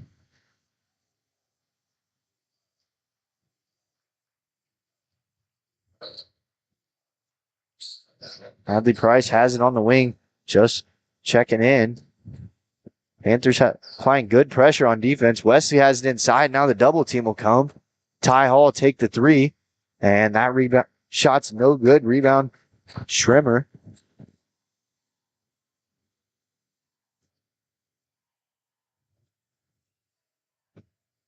Voss gets it inside, and Galena got their hand in there and tipped it away.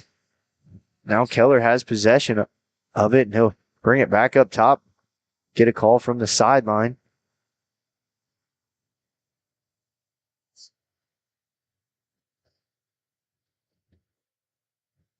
Tristan Voss gets it inside. His shot too strong. Tyler Little there to grab the rebound. Now Galena has a fast break as Wesley goes to the hoop, and he's going to be called for the offensive foul. So 3 early fouls by Galena as Maverick Harmon checks in for Jack Perry.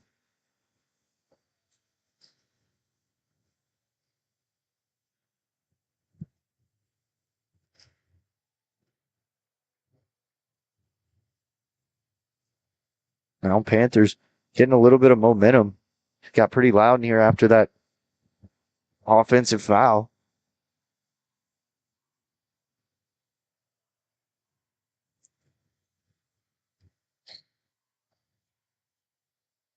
Panthers continue to pass it around the top of the key. Bulldogs playing good defense. I thought about the three, put it on the floor.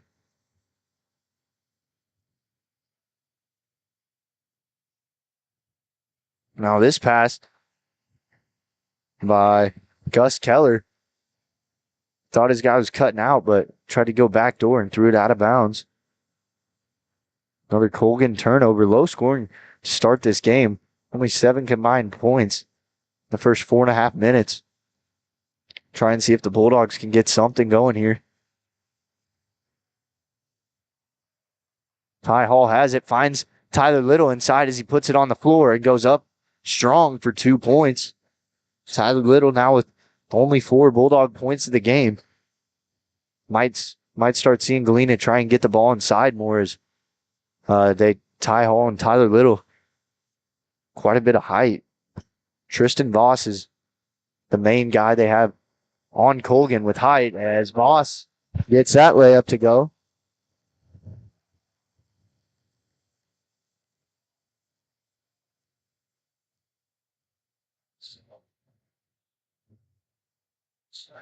Ty Hall wanted it in the paint. Now he gets it. Spin move goes up, and his shot too strong, and Ty Hall's going to be called for the foul. So 4 different Galena players now picking up fouls.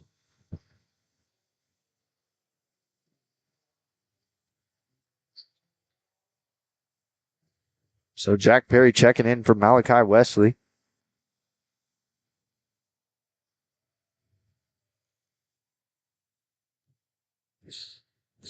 Colin Height bring the ball up for the Panthers. Now inside.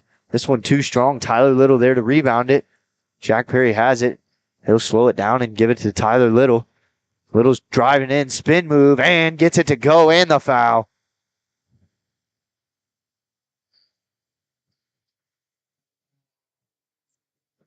Good spin move there by Tyler Little. As his defender thought he was going to keep going to his left hand, but timely move there. Sending him to the line for a chance at a three-point play. And off the front, and then rolls around and goes down. Tyler Little picking up where he left off against Frontenac.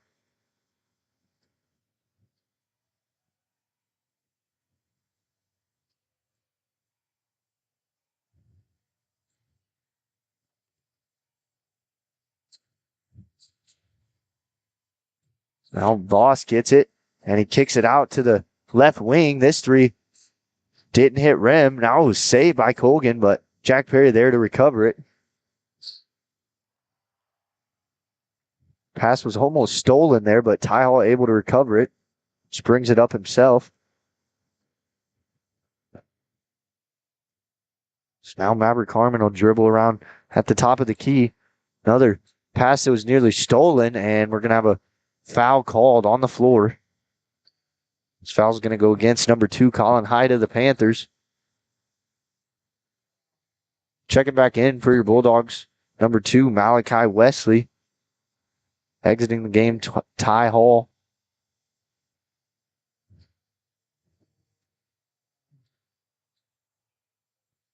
Jack Perry kicks to Price from the left wing. His three too much and almost out of bounds, but Wesley went up again and he gets blocked.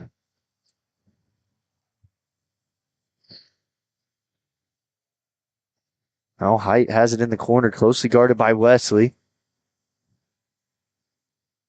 Back to the top, and we're going to have a shooting foul called. Waiting to see who this is going to go against. They're going to call this foul against Jack Perry. That'll be his second personal. That'll be team foul number 5 for the Bulldogs.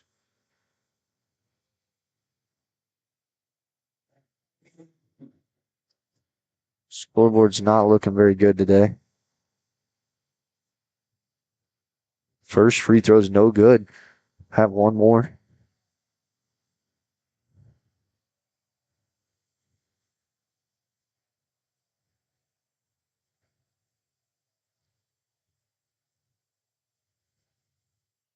Second free throw, no good. Tyler Little there to grab that rebound. So we're under a minute to play here in the first quarter now. Ball game's tied.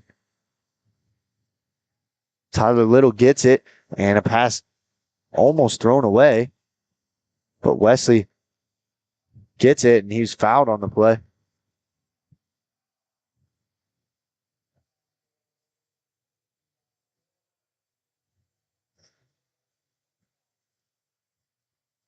Panthers have a couple new guys coming in. Voss exited the game there momentarily, and then quickly he was back into the game. Galena had a lot of height. Now, Price, his second attempt from the same spot, no good. Panthers have it out and running. Gus Keller's shot up and gets it to roll in. Gives the Panthers the 2-point lead. 18 seconds left in the first quarter of play.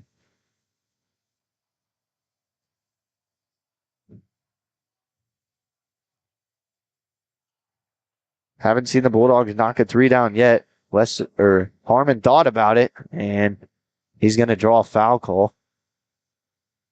So that'll be team foul number 5 for the Panthers. 3 seconds left. As Galena could get one more shot off. Fast place. And this three is good. As Hadley Price beats the buzzer to give the Bulldogs the 1-point advantage at the end of the first quarter. So your Bulldogs lead at the end of one, 10-9. Coming up after this, we'll have second quarter action here on Galena Sports Live.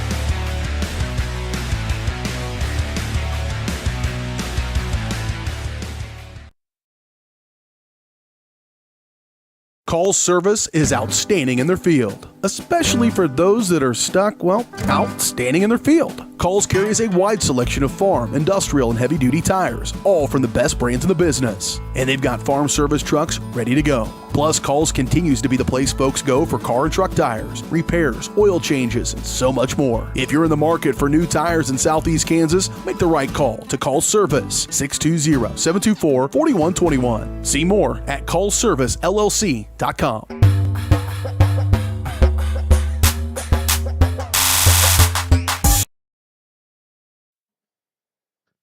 So welcome back to live action.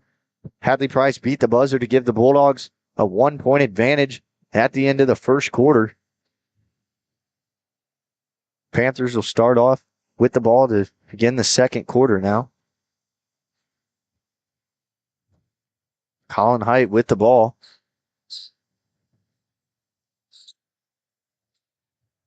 Now they get it to Jake Schramer. Now Voss, a nice pump fake and finish at the rim.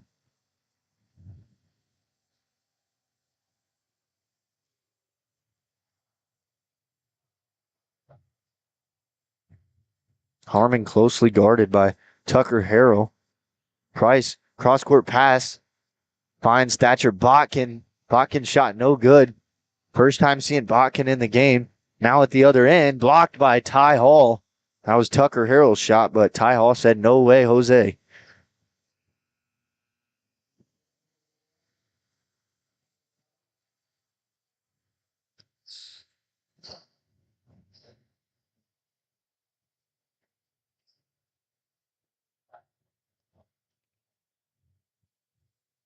Inbound to Jack Schrimmer. Colin Height trying to get it inside to Voss. Voss will hand it off. Height's shot too strong. Wesley there with the rebound. And the Bulldogs will take it the other way. Ty Hall drives and kicks to Price at the top of the arc. No good. Price had three or four really good looks now, but able to get one to go. Galena can keep getting looks like that. That'd be good. Basket's good by Connor Van Beclair. Colgan jumps out to a 3-point advantage at the start of this second quarter. Wesley kicks it to Harmon. Now back to Wesley. Pump fake and up and in. Gets the and one to go. Has a chance to go to the line and get the 3-point play and tie the ball game.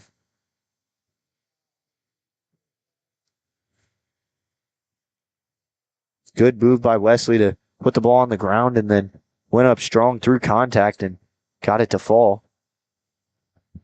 Tyler Little checking back in. Ty Hall leaving the game.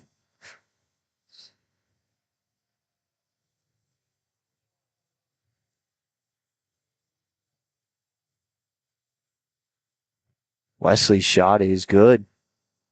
So he gets the 3-point play to go.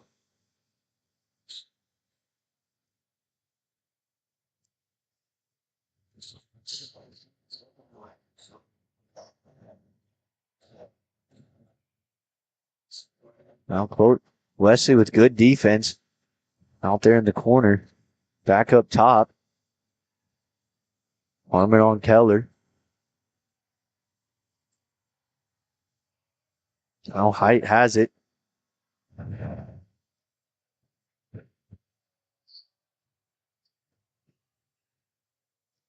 Height will bring it up top and dribble around. Now finds it to Voss in the corner. Quickly over to Height as he takes a three. His three short. Tipped by Voss, and Colgan saves it and retains possession. Now a three taken. Tucker Harrell gets that one to fall from way outside.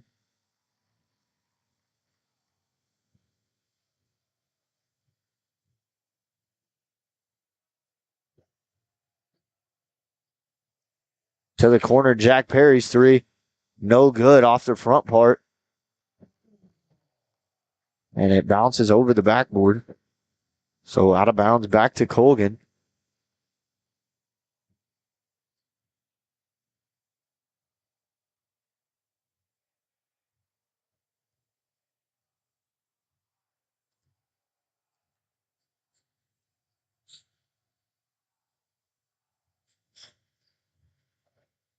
Colgan was waiting for the call from their coach on the sideline.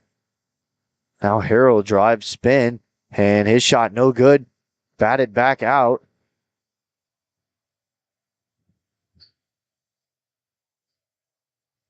Colin Height now has it. Screen will be set by Voss. Height will try and drive on Perry. Now he kicks out, and Harrell drains a three to extend the Colgan lead to 6 now. Now Galena gets it to Tyler Little. Back to Harmon. Perry had a chance in the corner there, but elected to pass it around for a better shot. And Perry gets it at the rim and scores it. As somebody lost their defensive assignment there. And Perry gets an easy 2 points, his first 2 points of the game. Now Voss's shot up and in. Strong move there.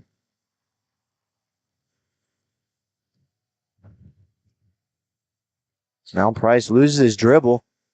Finds Tyler Little. And inside Malachi Wesley. And we're going to have an offensive foul called on Malachi Wesley. That'll be his second personal. And that'll be team foul number 6. Both teams with 6 team fouls.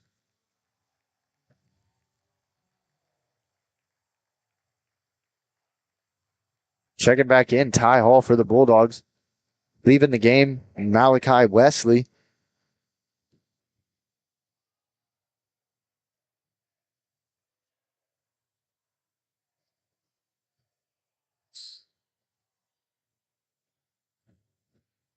Now they get it to Harrell.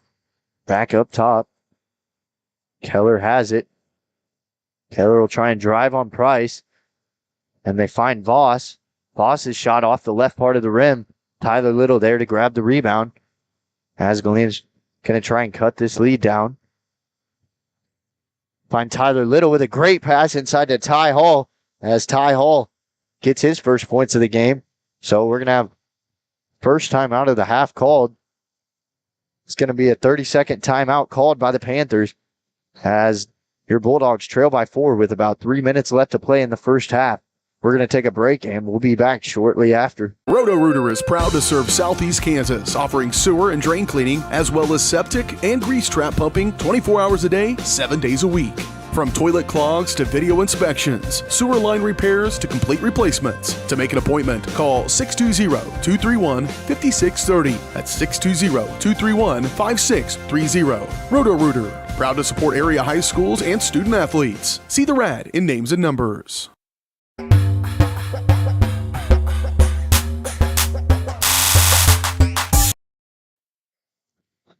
So welcome back to live action here from Pittsburgh, Kansas. As the Panthers are on top of the Bulldogs by 4. First time out of the half called by St. Mary's Colgan.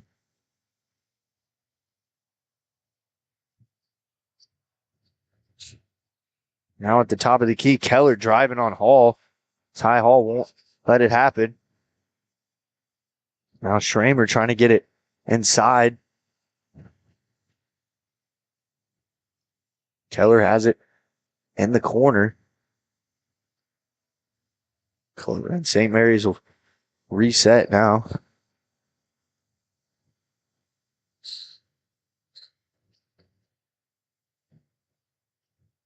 Now trying to get it inside to Voss. Ty Hall guarding him. Voss kicks it out to the corner.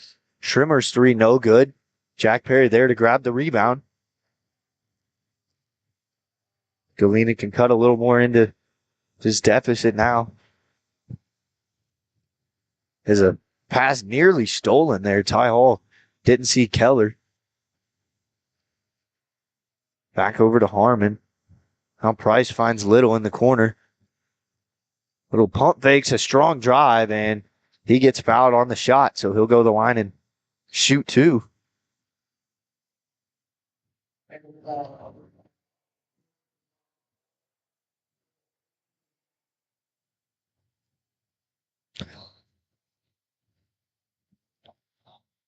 Little gets his first one to go.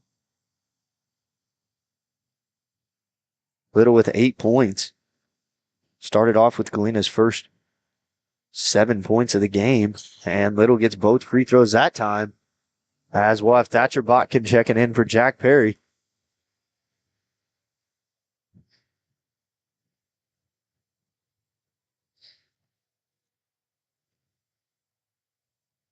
Colin Height will bring it up for the Panthers.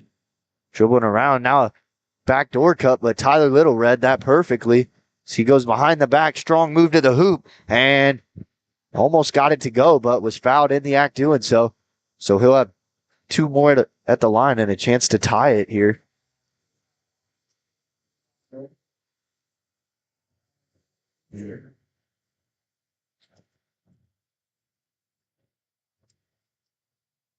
Little's first one's good.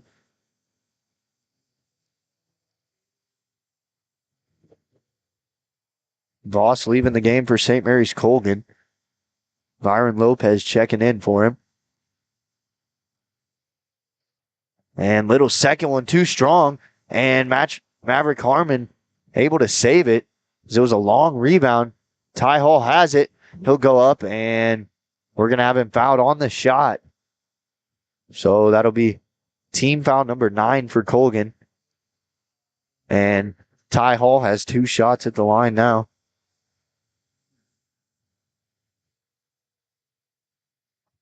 Hall's first one, no good.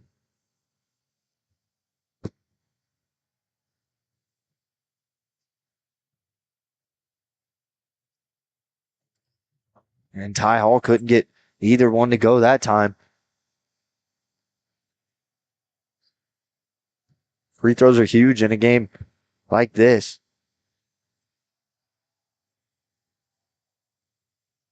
Well, trying to get it inside.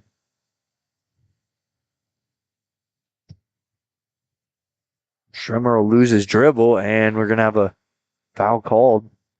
Foul called off the ball. It's going to go against Thatcher Botkin. That'll be his first. And team foul number 7 on Galena, so 1-1.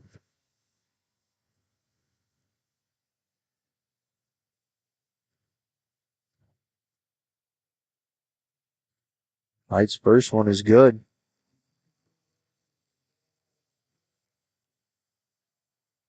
So we're just under a minute to play now. We'll have the Mercy halftime show coming up at the end of this half. We'll recap stats and some key plays there from the first half. Second one, no good. Galena has a chance to tie or take the lead now. Little gets it.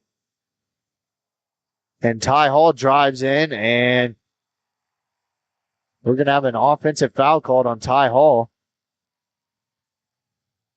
So that's going to be Galena's third offensive foul or offensive charge of the half. Ty Hall pick up his first personal.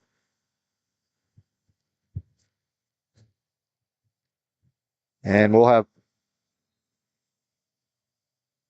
Quentin Cox checking in for the Bulldogs now.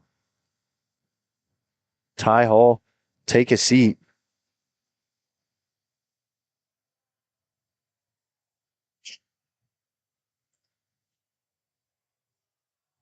So around 33 seconds left. Colgan might try and hold for the last shot here. Galena hasn't trailed, headed to the locker room yet this season.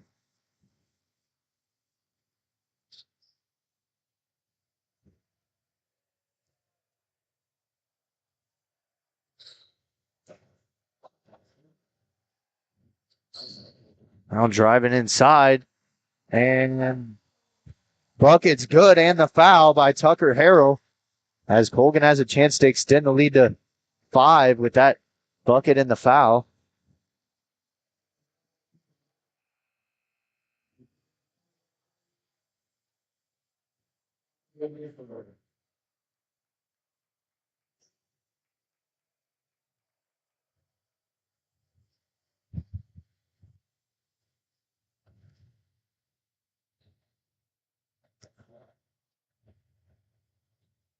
So the 3-point play is good by Tucker Harrell. Galena has 5 seconds. And the pass kicked out of bounds.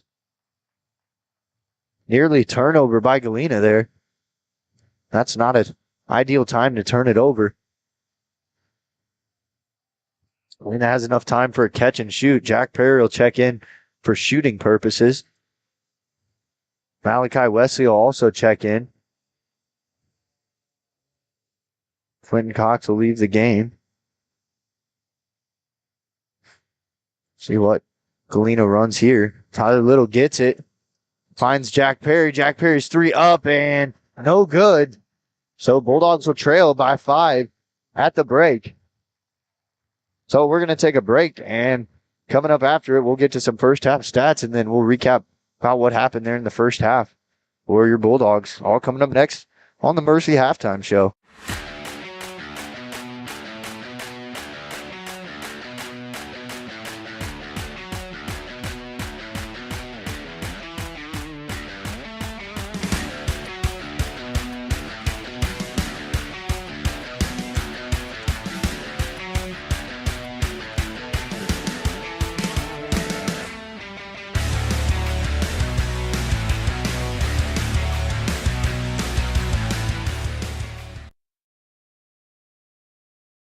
Call service is outstanding in their field, especially for those that are stuck, outstanding in their field. Calls carries a wide selection of farm, industrial, and heavy-duty tires, all from the best brands in the business. And they've got farm service trucks ready to go. Plus, Calls continues to be the place folks go for car and truck tires, repairs, oil changes, and so much more. If you're in the market for new tires in Southeast Kansas, make the right call to Call Service, 620-724-4121. See more at callservicellc.com. The farmer's friend in the field is Crop Care. With their industry-leading crop scouting, Crop Care can catch diseases, bugs, and other yield-robbing issues before they affect your bottom line. Crop Care also offers grid soil sampling and plant sampling with lab-tested results, giving you an unmatched advantage. With coverage across the entire region, Crop Care has insight that can help you avoid problems before they start. Give Kurt or Josh Harris a call at 620-687-4795. Crop Care, the name says it all. Family owned and operated, G&B Bank has been providing customers with the highest quality of financial services in a friendly and personal way for over 100 years. Whether you have personal, business, or agricultural needs, G&B Bank is big enough to handle all of your banking needs, yet small enough to provide you with that personal touch you've grown to expect from a community bank. G&B Bank, equal housing lender, member FDIC. Learn more at gn-bank.com. The difference between gambling and having a gambling problem is worth knowing. Learn about the warning signs that you or someone you care about could be at risk. If you struggle with a gambling problem, or if you are impacted by a loved one struggling with a gambling problem, please get help. You can get confidential, no out-of-pocket cost assistance by calling the Kansas Problem Gambling Helpline at 1-800-522-4700 or at ksgamblinghelp.com. Know your limits. This message is brought to you by the Southeast Kansas Problem Gambling Task Force.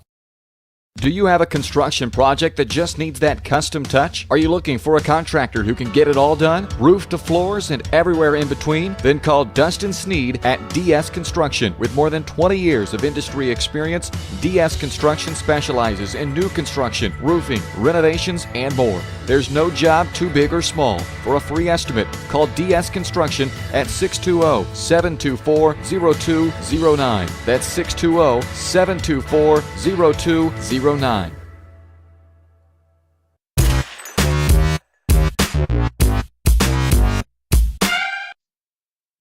Welcome into the Mercy Halftime Show, presented by Mercy Specialty Hospital, Southeast Kansas, and Mercy Clinic Orthopedics, providing an innovative healing environment for the 4 states. See all their state-of-the-art services at mercy.net. So the Bulldogs trail by 5 at the break. The undefeated 7-0 Bulldogs, first halftime deficit they faced so far this year. We'll see how they react. Got to think Coach Matt Myers in the locker room telling his guys to use this as motivation.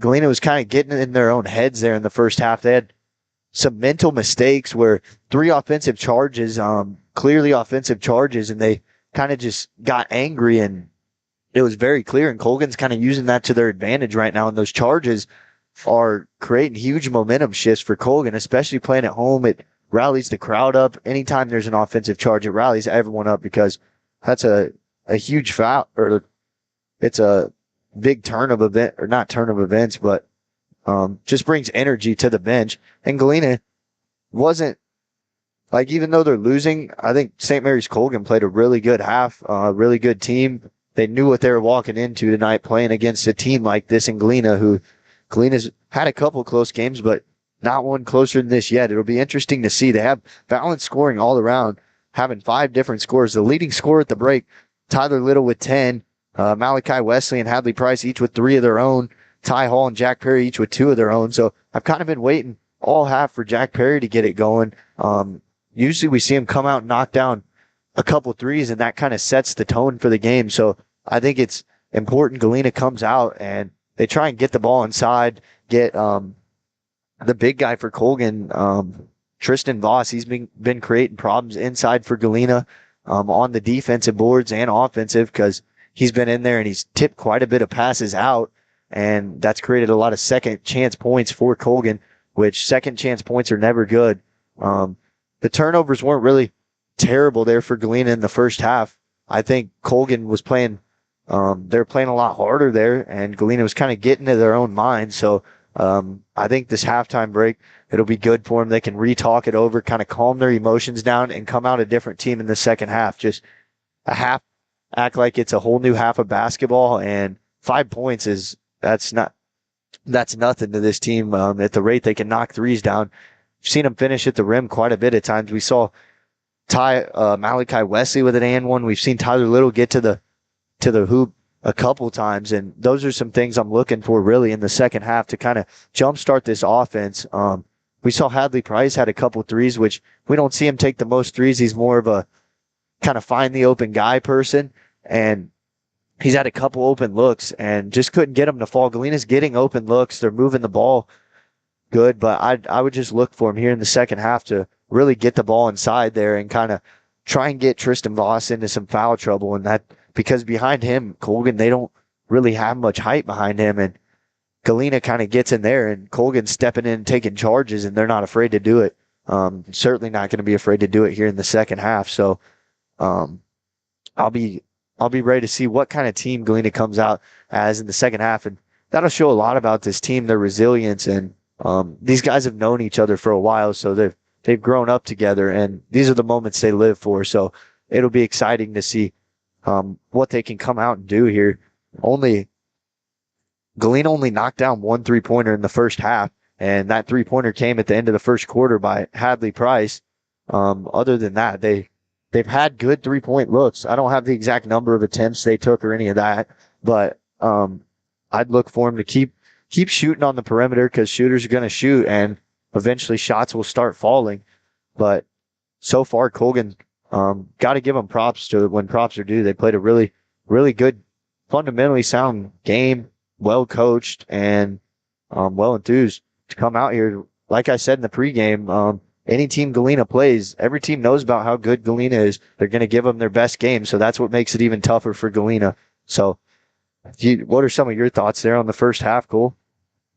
Yeah, I definitely agree with you. I think Galena is definitely struggling with the, the mentality doesn't, feel the same. They're making a few just mistakes that I haven't seen them make in previous games. I don't know if they're just not dealing with being down, or also just, taking those offensive fouls, like you said.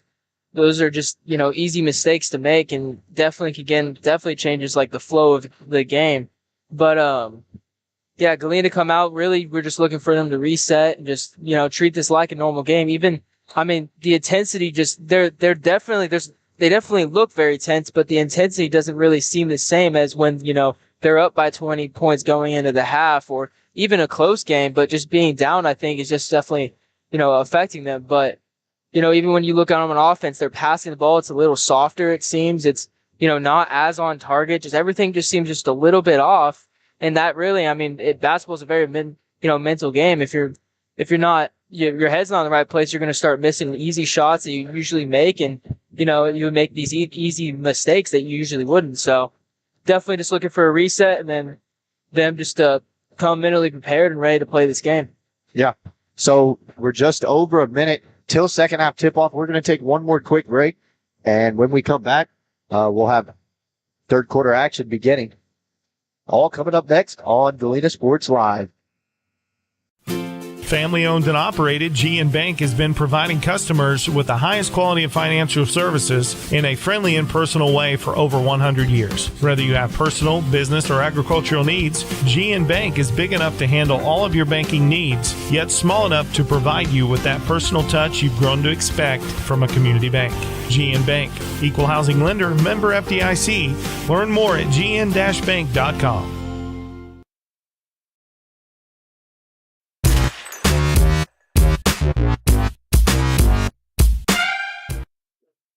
So welcome back to Galena Sports Live as we're just about to begin second half action. Coaches are having their final talks with the teams now. They'll put a different lineup out there than what started for Galena, replacing Ty Hall with Tyler Little. Tyler Little, clearly one of the leaders on this team.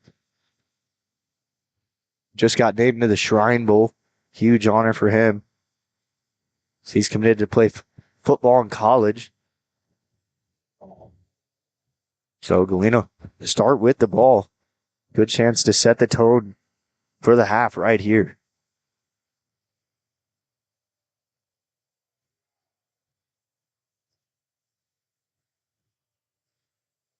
Galena pass it around. They try and get it to Little and just out of his reach. Price thought Little was going to stay right there and try and post up, but Little tried to come set a ball screen. So a turnover committed there by Galena. Now Keller has it. Now they try and get it inside, and the basket's good by Tucker Harrell. Colgan gets on the board to start the second half action. Price has it in the corner. Find Tyler Little. Back out to Price. They get it into Little. His ball is poked away. Now scramble on the ground. And we had, not sure, I think they called a foul.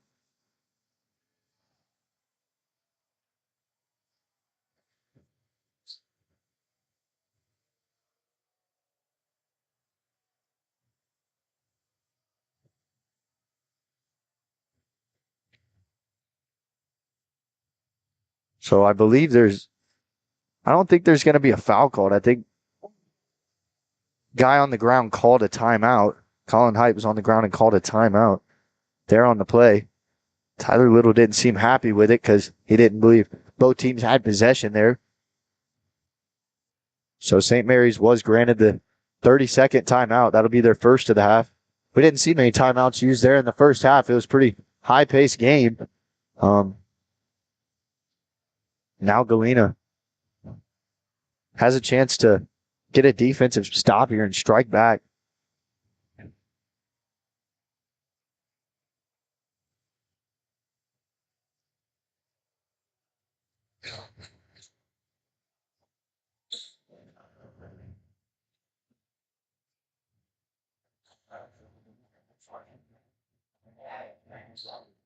Now with the ball, Schremer. His shot up off the glass, no good. And they're going to call it out of bounds. Voss's foot was on the line. He was one of the ones kind of batting the ball around in the air, but in the end, Galena will end up with the ball. Galena trails by 7. Wesley had a shot. Now Perry has it in the corner. He'll kick over to Harmon. And Harmon tried to feed it inside to Wesley, but that was poked away. 2 early turnovers by Galena.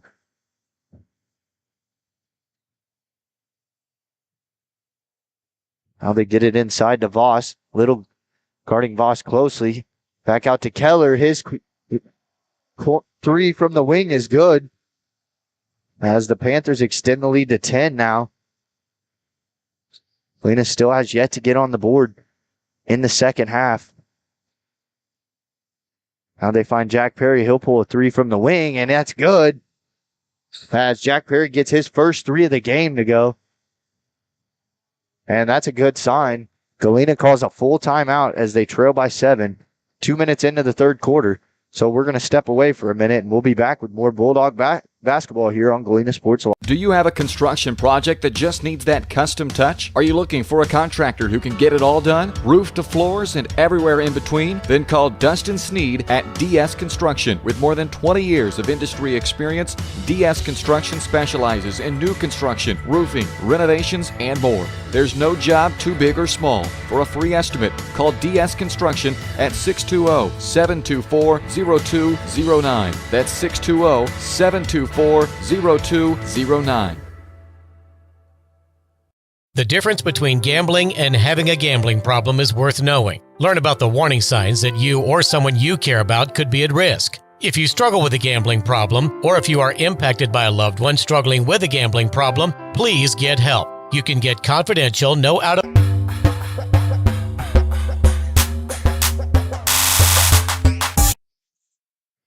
So welcome back to Galena Sports Live. As Coach Matt Meyer of the Bulldogs called a full timeout, they resume play. Might have wanted to talk over some defensive things. We see Galena putting a press on now. Colgan breaks that. Keller drove, and now they try and get it inside to Voss. Kicks it back out to the corner. Schrimmer's three, no good. And an offensive rebound. And we're going to have a travel called on Colgan. Harrell was hanging for a while, kind of just falling, and then they're going to say he moved his foot there. So a turnover by Colgan.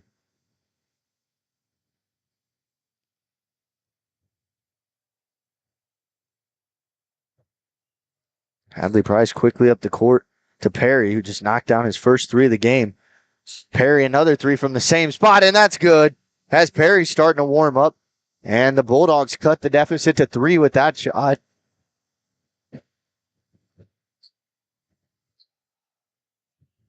Now Voss has it, and he'll kick it to the top to Keller as Keller drives, and his shot gets blocked.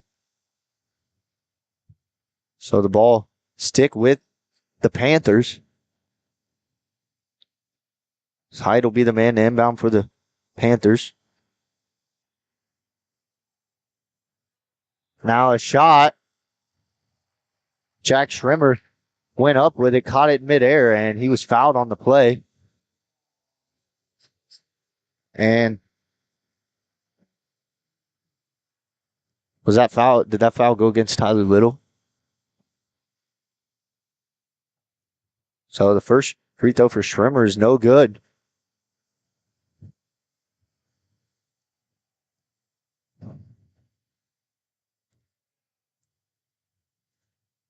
Little. So Schrimmer's second gets it to go to extend the lead for the Panthers back out to 5. Now over to Perry. Good ball movement. Little get it and spin. His was taken away. Price had it inside but couldn't get it. Now a couple attempts, and Little with the putback and one.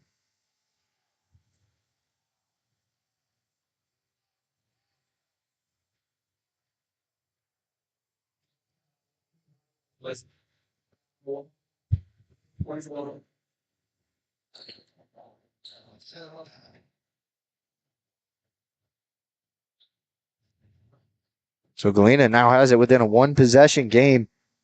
Tyler Little cuts the deficit to 2 with that and 1 bucket.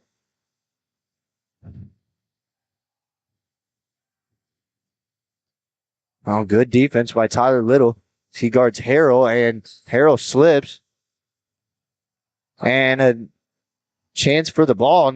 Nobody got it. Now a shot up by Harrell, and that's no good. And we're going to have a foul called against the Panthers. Malachi Wesley was fouled, grabbing the rebound there. As we've seen some physical play to start this third quarter.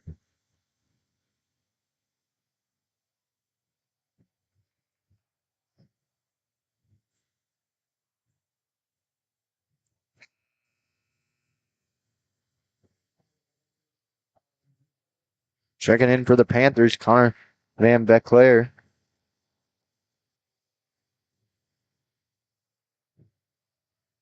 Price will bring the ball up.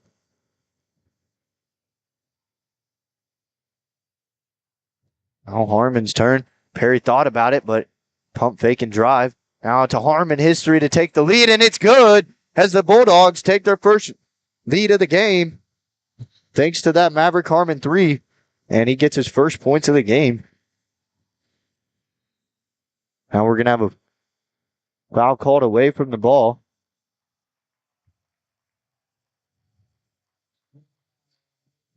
We're going to have a foul called against Malachi Wesley. That'll be his third personal. So Wesley with 3, and I'm not sure Tyler Little has 2 or 3. It's 3. Now an open 3 from the wing. This shot no good, and a rebound, but tipped away as he slides on the floor, and they're going to call a travel. Height kind of slid in there and got it, and the referee got him for a travel there. So Tyler Little had a pass. He tried to get to Hadley Price, but Height with a good good effort there and was able to steal it away. But Galena basketball with a chance to extend the lead.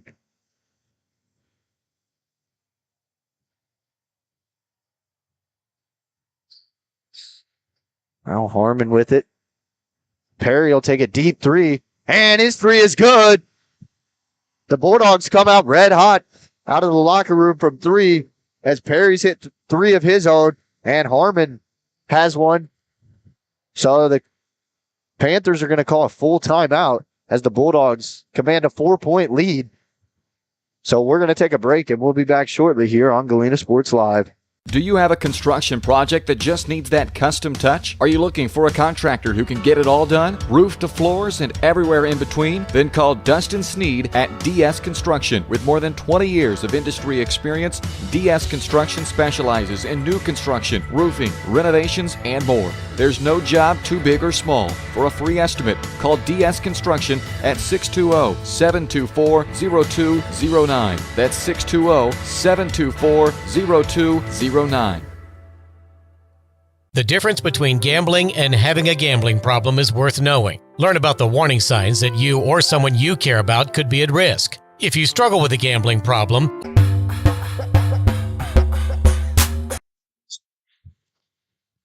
So welcome back to live action from Pittsburgh, Kansas, as the Bulldogs take their first lead of the game, coming out red hot from 3, hitting 4 threes already the first 5 minutes into this quarter, and they only hit 1 in the first half.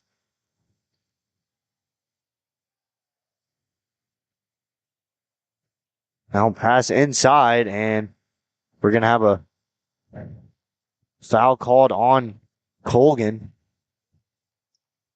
There's going to be a foul called away from the ball. They call it push foul. So Galena get the ball back and a chance to extend this lead.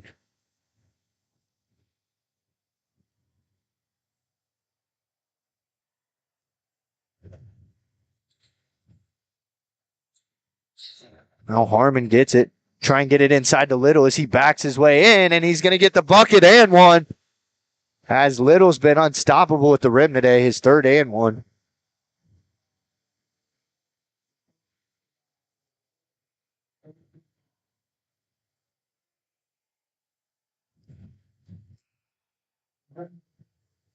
Now a couple subs coming in for the Panthers. Voss will check back in, and Gus Keller.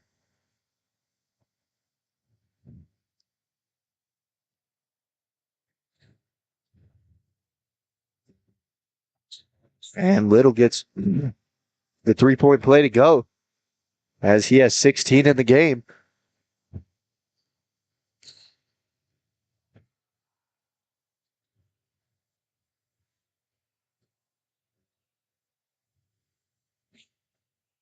Now inside, Voss at the rim, no good. Little there to grab the rebound. Really good defense by Ty Hall to stay tall there and not go over and foul. Now Tyler Little had it. And He lost possession, turned it over, and then a foul called on him after that. So that'll be Tyler Little's second personal.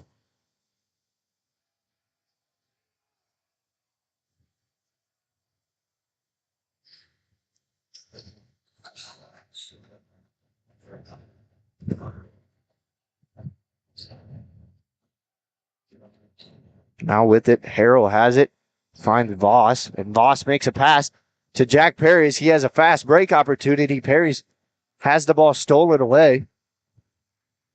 Good hustle play by Tucker Harrell to get down and poke that away.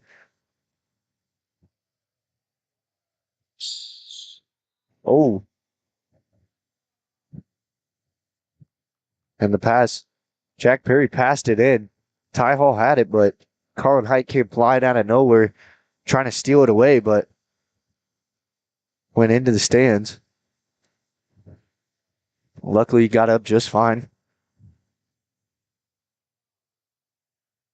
Now Harmon has it. Now to Little. Little with no look pass to Jack Perry. Ty Hall inside. And they're going to call a foul on the floor. So that'll be the 5th team foul for Colgan. Galena with 3 team fouls in the half.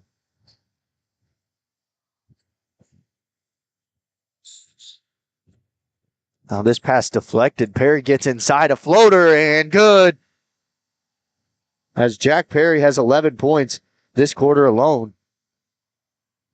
Galena expands the lead to 9. As this third quarter has been all Bulldogs. Panthers came out strong and added 5 onto their lead, but the Bulldogs got hot from the 3-point arc. As a long rebound, Bulldogs let it go out of bounds, so they'll regain possession.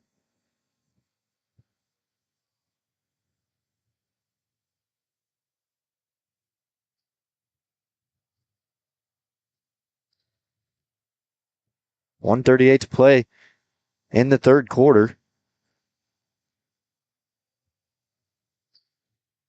Ty Hall gets it, kicked to the corner. Perry's corner 3. That one's no good. Rebound by Colgan as they have numbers at the other end. Galena tried to trap him there in the backcourt. Keller will drive on Price. Finds Voss. His layup attempt no good. Now Harmon bring it up and slow things down. Jack Perry steps just inside the 3-point line and gets that to go. As anything he shoots seems to go. I believe only one miss this quarter.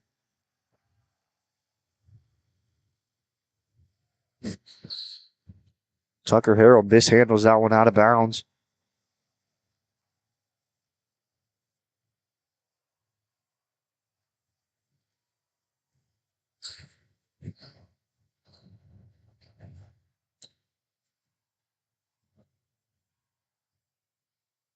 Now Price with it.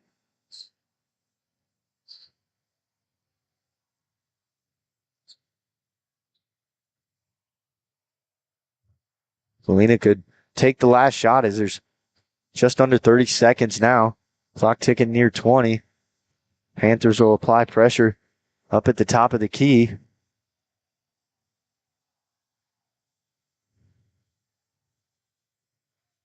Now Harmon with it up to Tyler Little. And Price tries to turn and make a pass.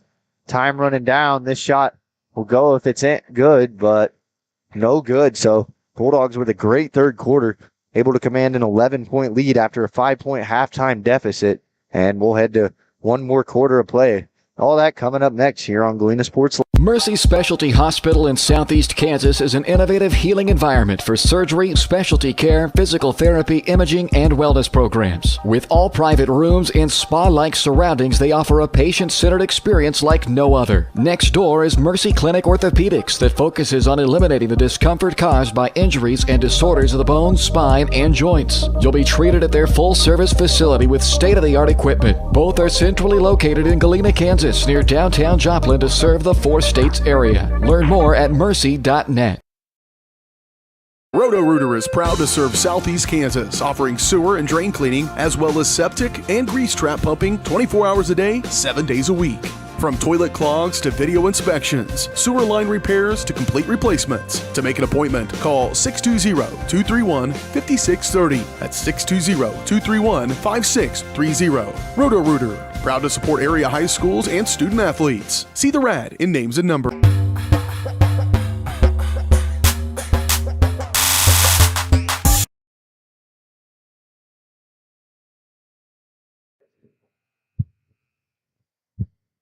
I think the scoreboard gets worse and worse every time we go to break. There we go. So one more quarter to play. Bulldogs lead by 11. We'll see if they can hang on to it with 8 minutes left to play.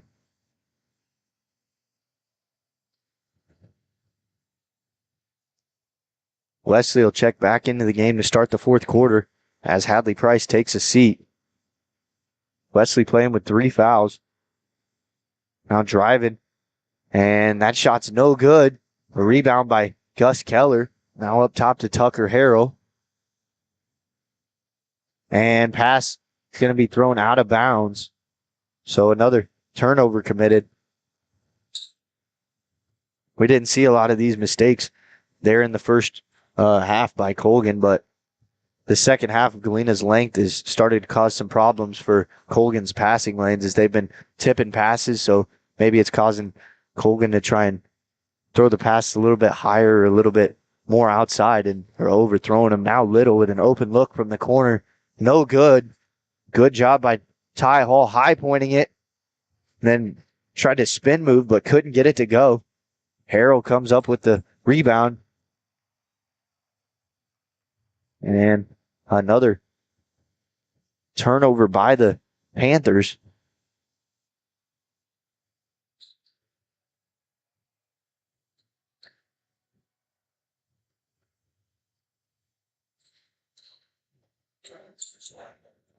Now pressured. Maverick Harmon with an open look decides to drive. Finds Perry. Perry drives baseline. His layup can't get it to go.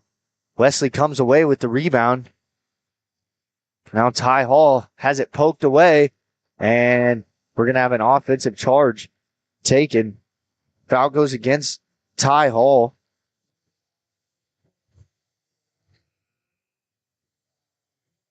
Colgan certainly not afraid of contact.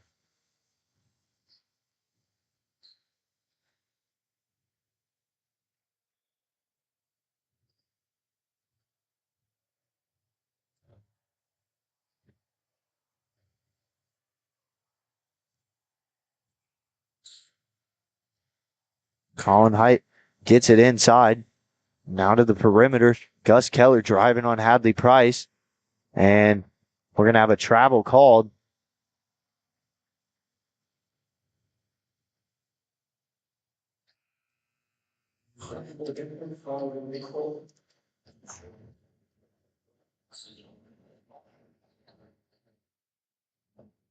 So Hadley Price will check back in. Ty Hall take a seat.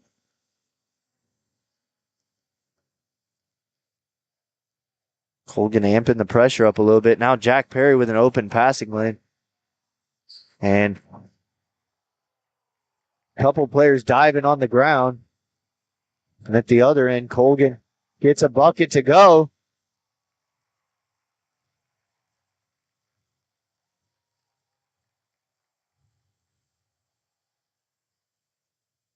Now Price cross half court, gets it into Wesley.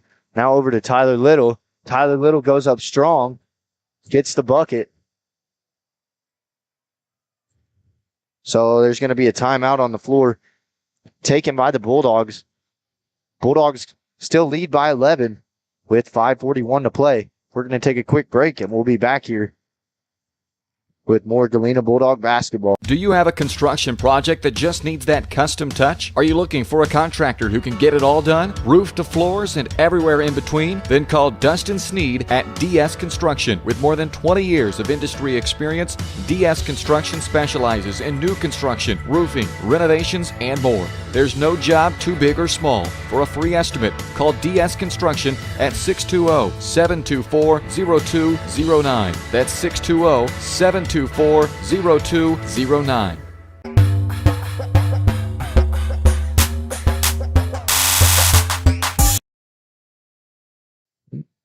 There we go. So welcome back to live action. The Bulldogs try and extend their 11-point lead and put this game on ice.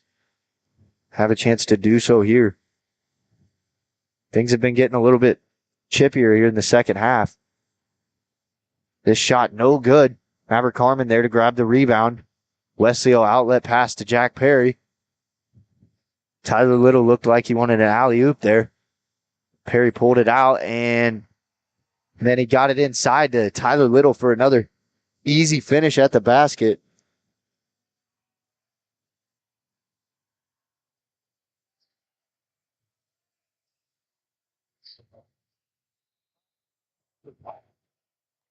And we're going to have a foul call against Malachi Wesley. This foul's going to be on the floor, so 15 foul for Galena. Wesley's fourth personal. So Wesley will come take a seat.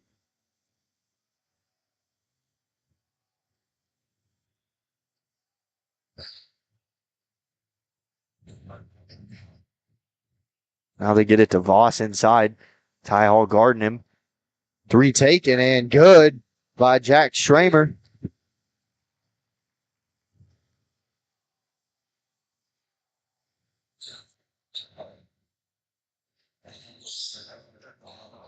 Harmon has it.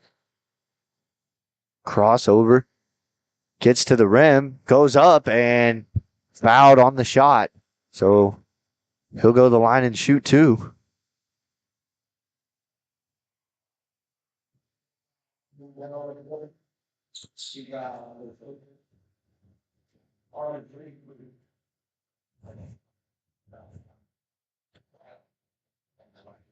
Maverick Harmon's first one is good. Harmon with 4 points in the game now.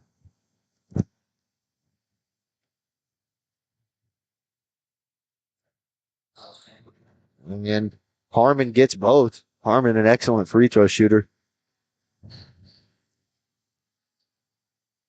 Driving inside, and a tough basket's good for Jack Schramer. So he strung together 5 points, trying to bring Colgan back. Cut the deficit to 10.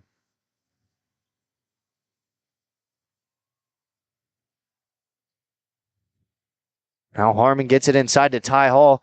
Great pass to Tyler Little. And an easy finish. Bulldogs making the extra pass right now and making open shots even more open. Now Galena has the rebound. Price doesn't want to slow things down. Gives it to Hall, and Hall finishes at the rim now. So we're going to have another timeout called by Colgan. They're going to call full timeout here. So the Bulldogs command a 14-point lead with 3:46 to play in this one. We're going to take a break, and we'll be back with more Bulldog basketball here on Galena Sports. The farmer's friend in the field is Crop Care. With their industry-leading crop scouting, Crop Care can catch diseases, bugs, and other yield-robbing issues before they affect your bottom line. Crop Care also offers grid soil sampling and plant sampling with lab-tested results, giving you an unmatched advantage. With coverage across the entire region, Crop Care has insight that can help you avoid problems before they start. Give Kurt or Josh Harris a call at 620-687-4795. Crop Care, the name says it all. Call's service is outstanding in their field, especially for those that are stuck, well, outstanding in their field. Call's carries a wide selection of farm, industrial, and heavy-duty tires, all from the best brands in the business. And they've got farm service trucks ready to go. Plus, Call's continues to be the place folks go for car and truck tires, repairs, oil changes, and so much more. If you're in the market for new tires in Southeast Kansas, make the right call to Call's Service, 620-724-4.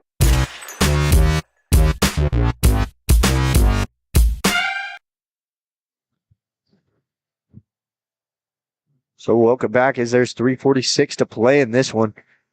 We'll see if the Bulldogs can put this one away and move to 8-0.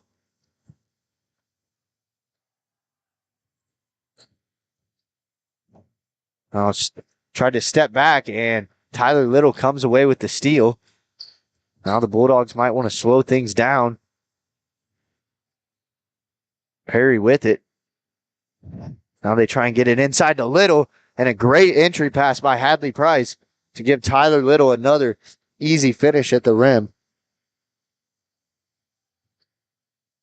Deep three taken, and that three is good by Tucker Harrell.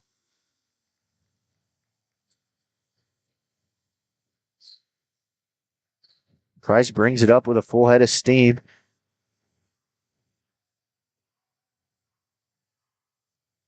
Now Perry with it. Dribbling side to side. Find Ty Hall at the top of the key. Price drives. And Perry takes the jump shot and buries it.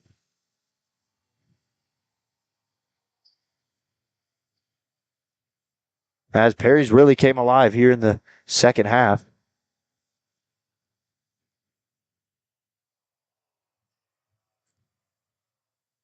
Now this shot might have been tipped because it didn't get anywhere near the rim, so I think it might have been tipped by Ty Hall. Came down with the rebound.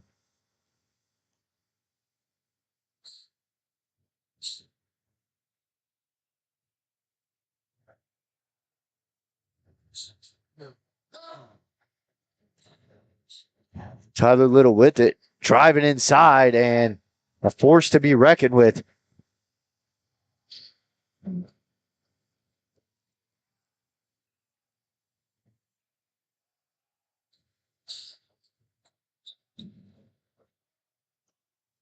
Oh, another deep three. That one no good by Schramer. Colgan gets the offensive rebound. Now a corner three. That one's no good by Simmons.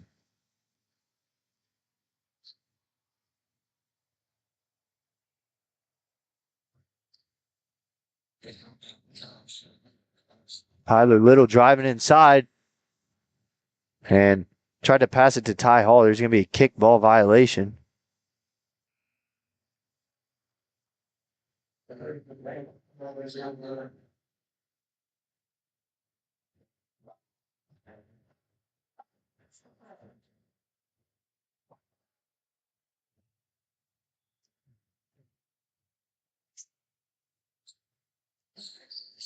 Now Bulldogs running away with it. Overcome a 5-point halftime deficit.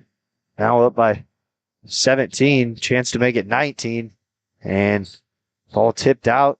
And Price has it. Clock under a minute now.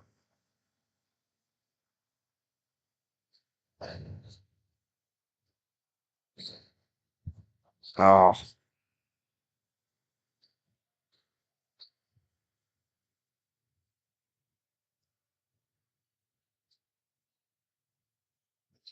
Now Galena just passing it around.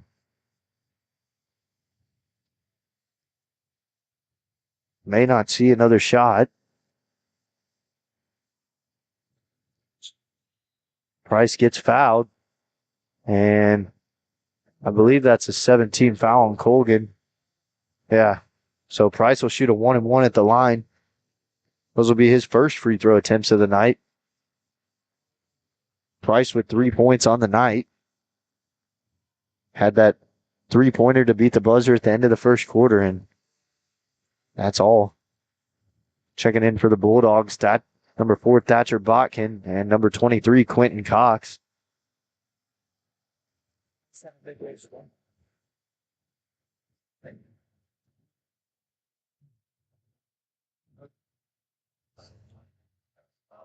Price's first one is good.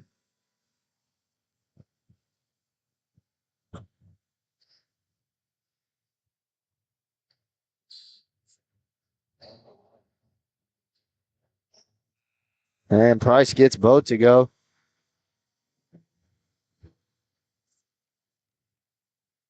Now checking in for the Bulldogs, number 10, Lincoln Kimberling.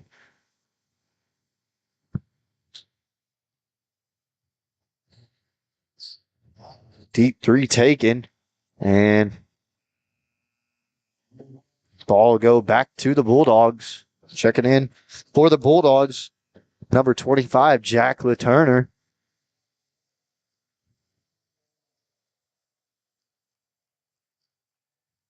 So Bulldogs, both teams emptying the benches now. As 30 seconds remain. And Galena is going to stay undefeated, move to 8-0 on the season. Stay undefeated in league play.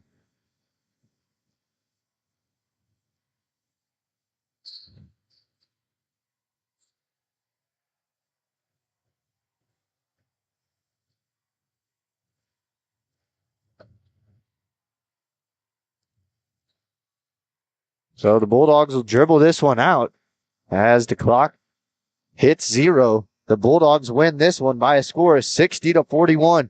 They overcome a 5-point halftime deficit and remain undefeated in the 2023 season. Resilient. We'll talk about all that coming up next on the Mercy postgame show. The difference between gambling and having a gambling problem is worth knowing. Learn about the warning signs that you or someone you care about could be at risk. If you struggle with a gambling problem, or if you are impacted by a loved one struggling with a gambling problem, please get help. You can get confidential, no out-of-pocket cost assistance by calling the Kansas Problem Gambling Helpline at 1-800-522-4700 or at ksgamblinghelp.com. Know your limits. This message is brought to you by the Southeast Kansas Problem Gambling Task Force. Family owned and operated, GN Bank has been providing customers with the highest quality of financial services in a friendly and personal way for over 100 years. Whether you have personal, business, or agricultural needs, GN Bank is big enough to handle all of your banking needs, yet small enough to provide you with that personal touch you've grown to expect from a community bank. GN Bank, equal housing lender, member FDIC. Learn more at gn-bank.com.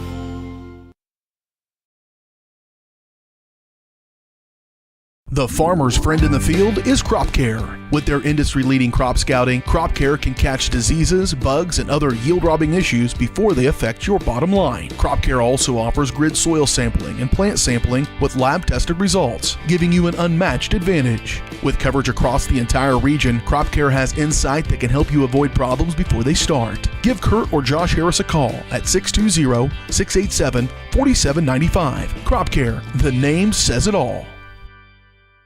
Call's service is outstanding in their field, especially for those that are stuck, outstanding in their field. Call's carries a wide selection of farm, industrial, and heavy-duty tires, all from the best brands in the business. And they've got farm service trucks ready to go. Plus, Call's continues to be the place folks go for car and truck tires, repairs, oil changes, and so much more. If you're in the market for new tires in Southeast Kansas, make the right call to Call's Service, 620-724-4121. See more at callservicellc.com.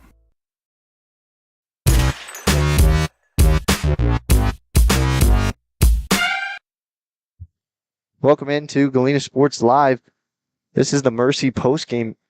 Welcome to the postgame show presented by Mercy Specialty Hospital, Southeast Kansas, and Mercy Clinic Orthopedics, providing an innovative healing environment for the 4 states. See all their state-of-the-art services at mercy.net. So I'm going to get to some stats first. Tyler Little leading the way with 26. Jack Perry, huge second half, finishing with 20. Maverick Harmon and Hadley Price, each with 5 of their own. Malachi Wesley with 3 and Ty Hall with 4. So everybody contributing, but Ty Hall and Jack Perry were the key ones there in the second half that led the comeback. Tyler Little couldn't be stopped in the paint there. Once it kind of started out shaky there to start off. Galena had a couple turnovers to start the third quarter, and then things turned around right then when Jack Perry hit a 3 Coach Matt Meyer called a full timeout, told them what he wanted to do defensively. They executed that perfectly. They started knocking down shots on the other end, and that's really where it all turned around. Once they started shooting from the outside, they started just force feeding the ball inside. Ty Hall and Tyler Little were both feeding each other really well, passing the ball around well in the post.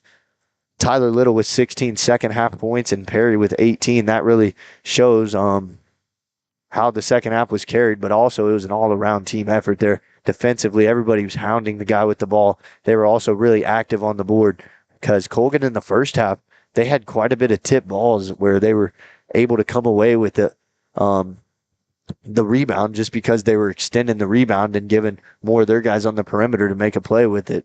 So it was really crucial there that Ty Hall, Tyler Little, they were huge on the defensive rebounds there, and Galena started winning a lot of those 50-50 balls. So I think that's really why. And these guys were just motivated. They sat there and thought, they were like, we can't let this undefeated season go away today. And they came back and fought and ended up winning the game by 19. Definitely one of the more impressive halves I've seen out of them. Probably the best 16 minutes we've seen. 24-point turnaround there against a really good St. Mary Colgan team. They had really tall guards, which is one of the first teams we've seen that has guards that have a lot of length, and that was really interesting. And Voss was creating a lot of problems inside early, and some guys started to get mad and started to get a little more physical, and Galena came out. They kind of calmed down there in the second half, and they were able to figure things out, and they were able to knock down some shots. That's really the key. So that second half was just great overall. Jack Perry coming in, and just kind of changing the flow of the game with, the threes and giving them an 11-point lead for them to maintain with Tyler Little in the 2-point. That's one thing that they did really well was after they had that, that point where just Jack Perry made his first three, me and you looked at each other and we are like, oh yeah, now it's gonna, it's happening. Like we saw like the whole, like it just starting is what I'm trying to say. I'm sorry. But yeah, Jack Perry after that made continuous threes for that third quarter. And then coming into the fourth, they just game planned, we're going to maintain this 11-point lead throughout the game. And they ended up with much more than 11, but still just maintained it with getting the ball to Tyler Little or just whoever was in the paint and just getting an easy, 2-point put up. Yeah, they switched from their 2-3 zone, which we've seen them run almost all the season, to man defense, and that caused even more problems. They went back to the zone in the second half. I think their focus was a lot different. They were really closing out on defenders a lot better, and they had a lot better ball pressure, creating a lot more turnovers and blocking up some passing lanes with the amount of length Galena has there. That really caused some issues in the second half, and that's what it turned out to be. Yeah. Also, I think the experience is huge. A lot of this starting lineup being seniors, the main Jack Perry being a sophomore, but certainly played like a senior, had 18 second half points. You don't see that much out of a sophomore, and the leadership came in huge, and it will the rest of this season. Yeah, I mean, just going into that first half, going into the halftime, Colgan was up 20-25, and then coming out around the 6-minute left mark, it was still 30-20 Colgan. But then Perry 3, I just have this in my note thing, Perry 3 right there at that point. 3 minutes later, it turns into a 31-38 Galena lead. And then all throughout the third quarter, then it becomes a 42-31. So that whole third quarter, Colgan was only able to score 1 point, which is really beneficial towards them. And they really prepared going into half. They had players who I've never seen in a close game, which they had Quentin Cox, Thatcher Botkin, because I think that just the mindset wasn't there, and the coach knew it, but went into the locker room, fixed them up and got them back out there. Yeah, also a part of that, he didn't want to just get any unnecessary fouls there with minimal time left. True. Teams being in the bonus. He didn't want any of his key players to pick up an unnecessary foul there and put him in an even worse situation in the second half, knowing he's really going to need those guys to win the game. So smart coaching on his part there to take him out and reserve some of their fouls. So that's going to just about do it for us. Boys come away victorious 60-41, move to 8-0 on the season, and the girls fall to 2-5 on the season. Lots to learn for both teams, and they'll both be live in action again this Friday at Riverton. You can tune in here, catch all the action on Galena Sports Live. I believe 6 o'clock varsity girls, and after that 7:30 varsity boys will tip off, and we'll do it all over again Friday night. So thank you to everyone for tuning in. Everyone have a good night, and God bless.